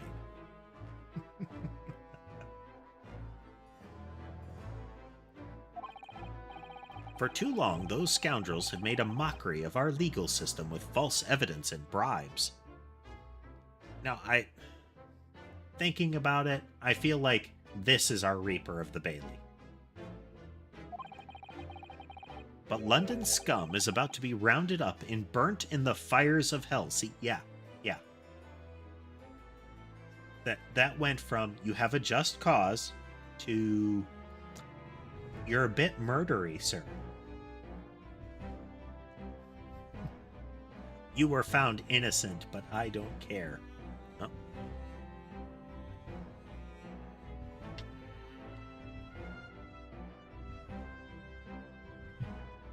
Something's... I missed a step. Let's fix the hardware here.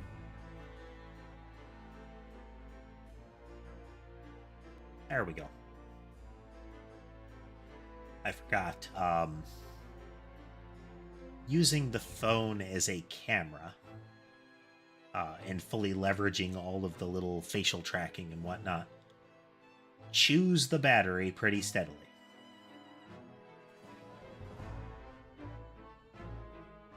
So I have to remember to plug it in so it counters the drain.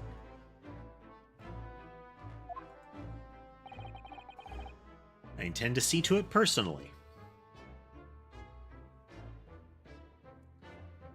Yeah, again, it's making you sound like a worse person when you say we're gonna round up all of those people that were acquitted and burn them into the fires of hell, and that you intend to see to it yourself. Probably leave that out of your sales pitch to the Congress, you know? By creating the finest police force in the world has ever known to protect our honor and our future.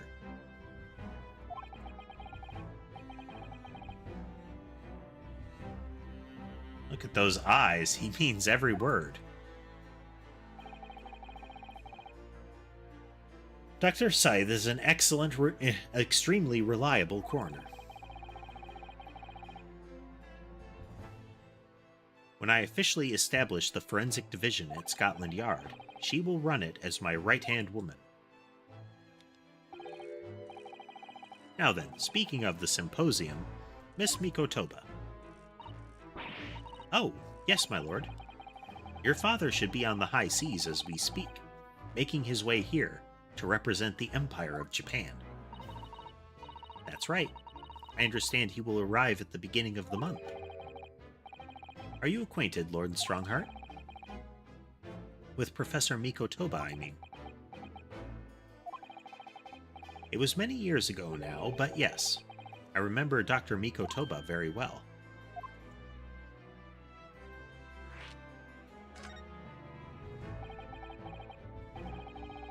If my memory serves, it was some 15 years ago, now that your father came to...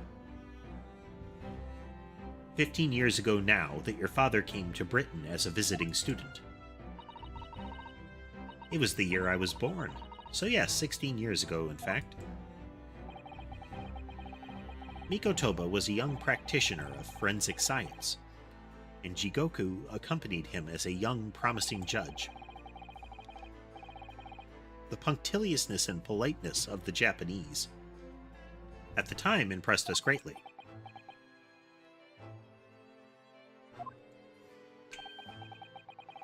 Not that I wish to imply impoliteness or carelessness on your part in any way. I didn't think that you were.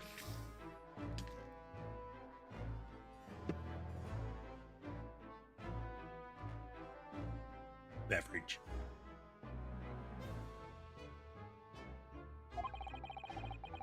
Dr. Mikotoba studied forensics at one of London's large hospitals. St. Sinners, if I'm not mistaken.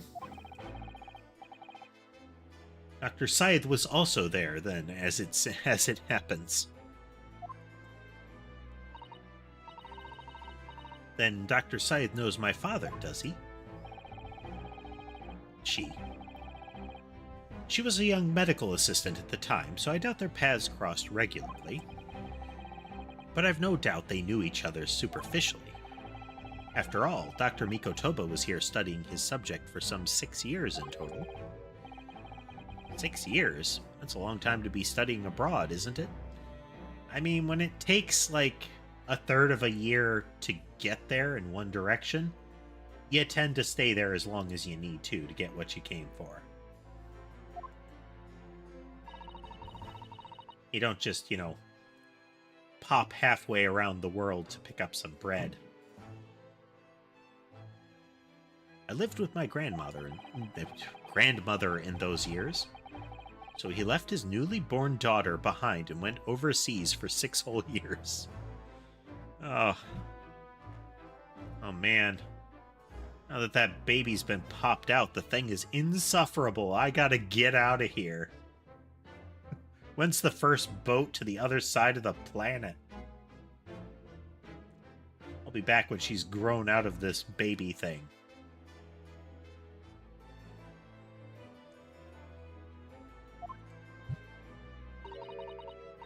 It was a rather turbulent time at home. Oh. Perhaps Father wanted a reason to get away. What do you mean? Why?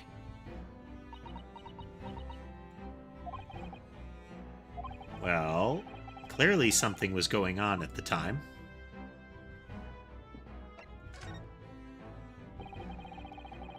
wanted to ask you about Lord von Zeeks, actually. I heard his older brother was killed some years ago by a mass murderer known as the Professor, who targeted nobles and royalty. Is that right? You Japanese are a thorough lot. You've done your research well. Yes. And you could say it was that very incident that gave rise to the Reaper. What? Why? When his brother, Clint von Zeeks, was murdered, it was just after young Barock had graduated from the University of London and became a prosecutor. When obvious criminals who managed to evade conviction in court started disappearing, rumors quickly spread throughout the capital. Londoners started to say that wherever Barock von Zeeks went, the ghost of his dead brother wasn't far behind. Oh my word. So Lord von Zeeks isn't the Reaper, it's the ghost of his brother? Don't be stupid. Ever since that time, he became a very aloof figure in London's legal circles.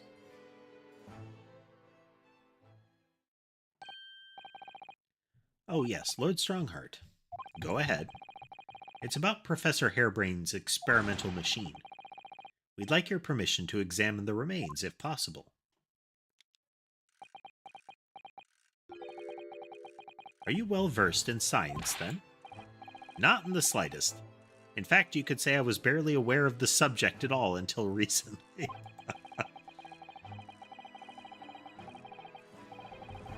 I'd wanted to finish school, but I lacked the constitution for math. Well, the special dispensation legally preventing investigation of the machine is currently being annulled. Within a few hours, Dr. Scythe's team of forensic experts will begin their own investigation. But I suppose until then, there's no harm in you looking at the wreckage, as long as you touch nothing. Thank you.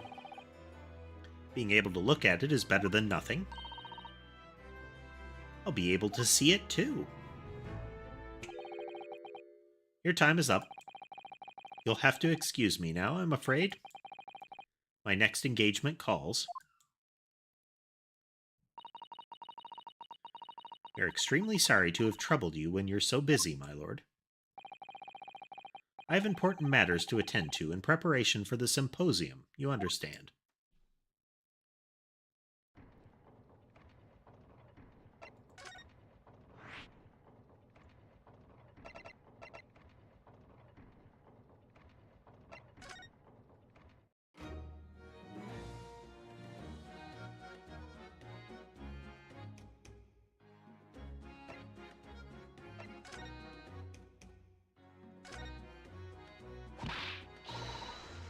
It's off limits up there. Try to sneak past me again and I'll stuff your gob full of the boss's fish and chips. Yes, please. I love fish and chips. I suppose we need special permission. But we just got that.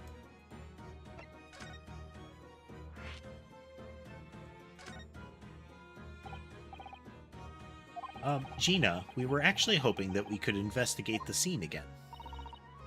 Yeah, alright. If it's around here, you can do what you like. Oh, that's alright, is it?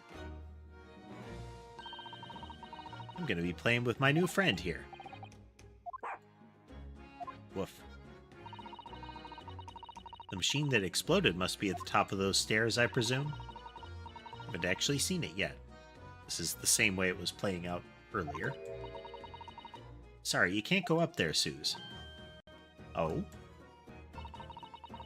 It's like I told Odo yesterday. Even if it ain't allowed, even I ain't allowed near the wreckage. What's it called again? The reason we ain't supposed to touch it? The Special Dispensation for Science Equipment Act? Is that what you're thinking of? That's the one.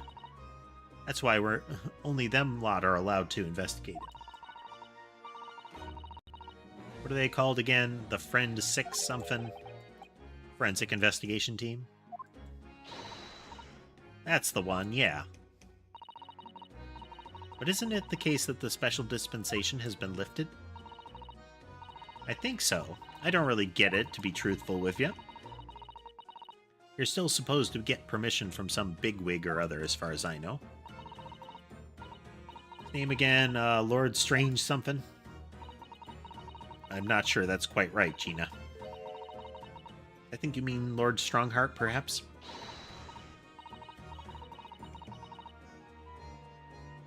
That's the one, yeah. Apparently he's always watching the time or something.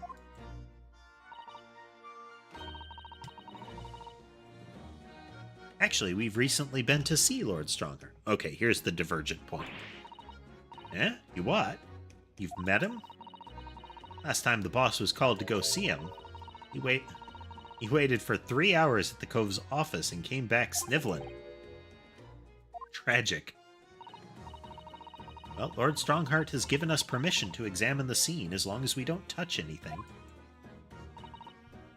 Oh yeah? Honestly. Alright then, go ahead. But if it turns out you're lying, it'll be the boss who gets it. He'll never eat another chip again in his life. So, you're still saying all this is above board, are you? I'm sure everything will be fine. That really would be tragic. Alright then, them's the stairs. Off you go.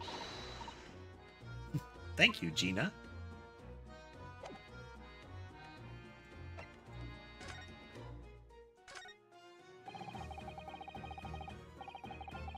Let's go and see what we can find out.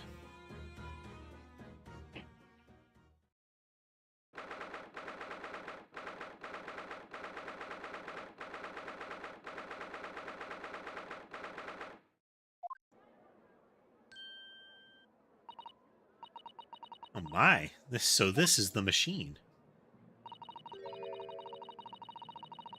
that was used to deceive people into thinking instantaneous kinesis had taken place. That's right, or rather, it was the machine. It's a little worse for wear at the moment. Huh. Did they bring the cage back from the Crystal Tower and put it here? What extraordinary lengths Professor Harebrain went in order to obtain the research grant. No. The professor was tricked as well. He didn't know anything about it. Yes, of course. It is amazing, though, isn't it? The scale of the whole affair is so very British. You're right about that. You'd never see such a grand deception in Japan, that's for sure. Oh, look. Is that Lord Von Zeeks? So I think we're more or less done here, aren't we? Shall we, Mrs. Otto? We should run. Already? He is the Reaper, remember? We'll do well to keep our distance, I think. We have permission to be here. From the top. We are perfectly well allowed to investigate this machine as long as we don't touch anything. From the top? Do you mean Lord Strongheart? Exactly, so we can stay here and stare at this wreckage for as long as we like. She could have been at the center of the explosion here, and it wouldn't have bent her steel will. Okay, I think this is going to be another good stopping point for us. Save so I don't forget.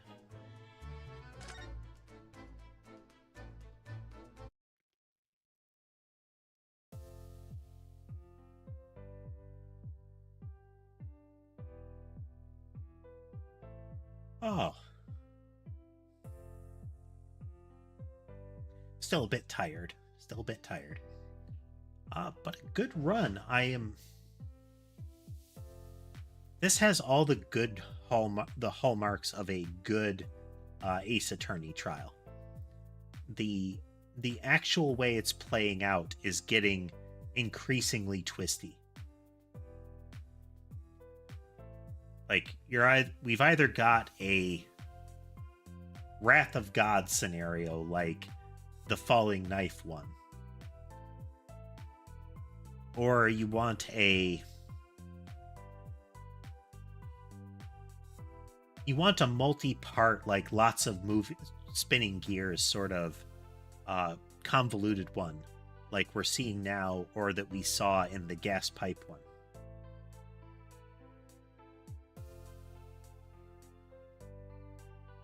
It's got to be a good twisty, of course, casemate. In this case, I think it's a good twisty.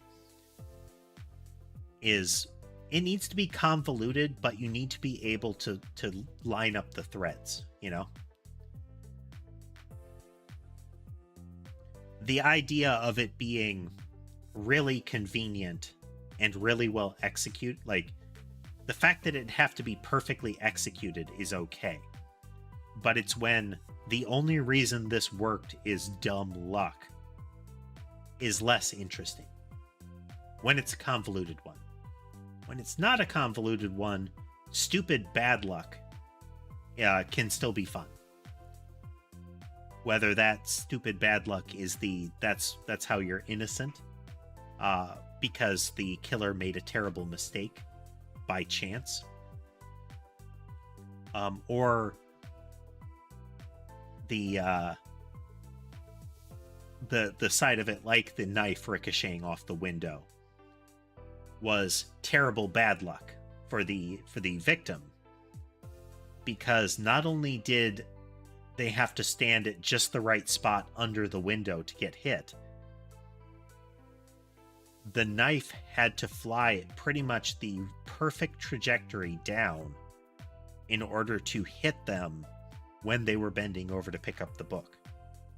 So in the midst of this barrage of thrown household items, the book and the knife happened to hit the window and land in a particular spot. Piecing that together is still fun. Because it gets increasingly ridiculous in that funny way, as opposed to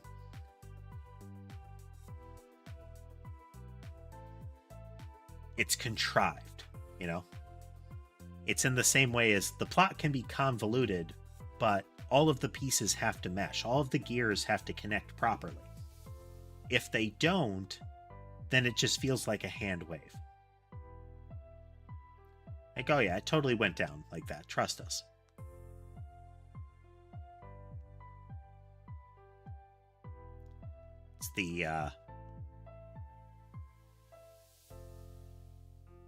It's the guy was shot around the corner, so it couldn't possibly have been the person you're accusing. It could only have been the defendant who was around there with him,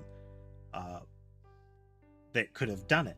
And it's, oh yeah, but this other person that we're going to accuse could definitely have done it, because there were a bunch of metal girders, and if he perfectly ricocheted the bullet 5 times, then he could have hit the victim from the perfect angle in that way. And we're going to prove that's how it went down. Like, no, you're not. But this is turning out, I think, in the good way, at least in my mind. With all of that said, we will be wrapping up for the night. One of the things I'll be working on Monday is the schedule for the coming week.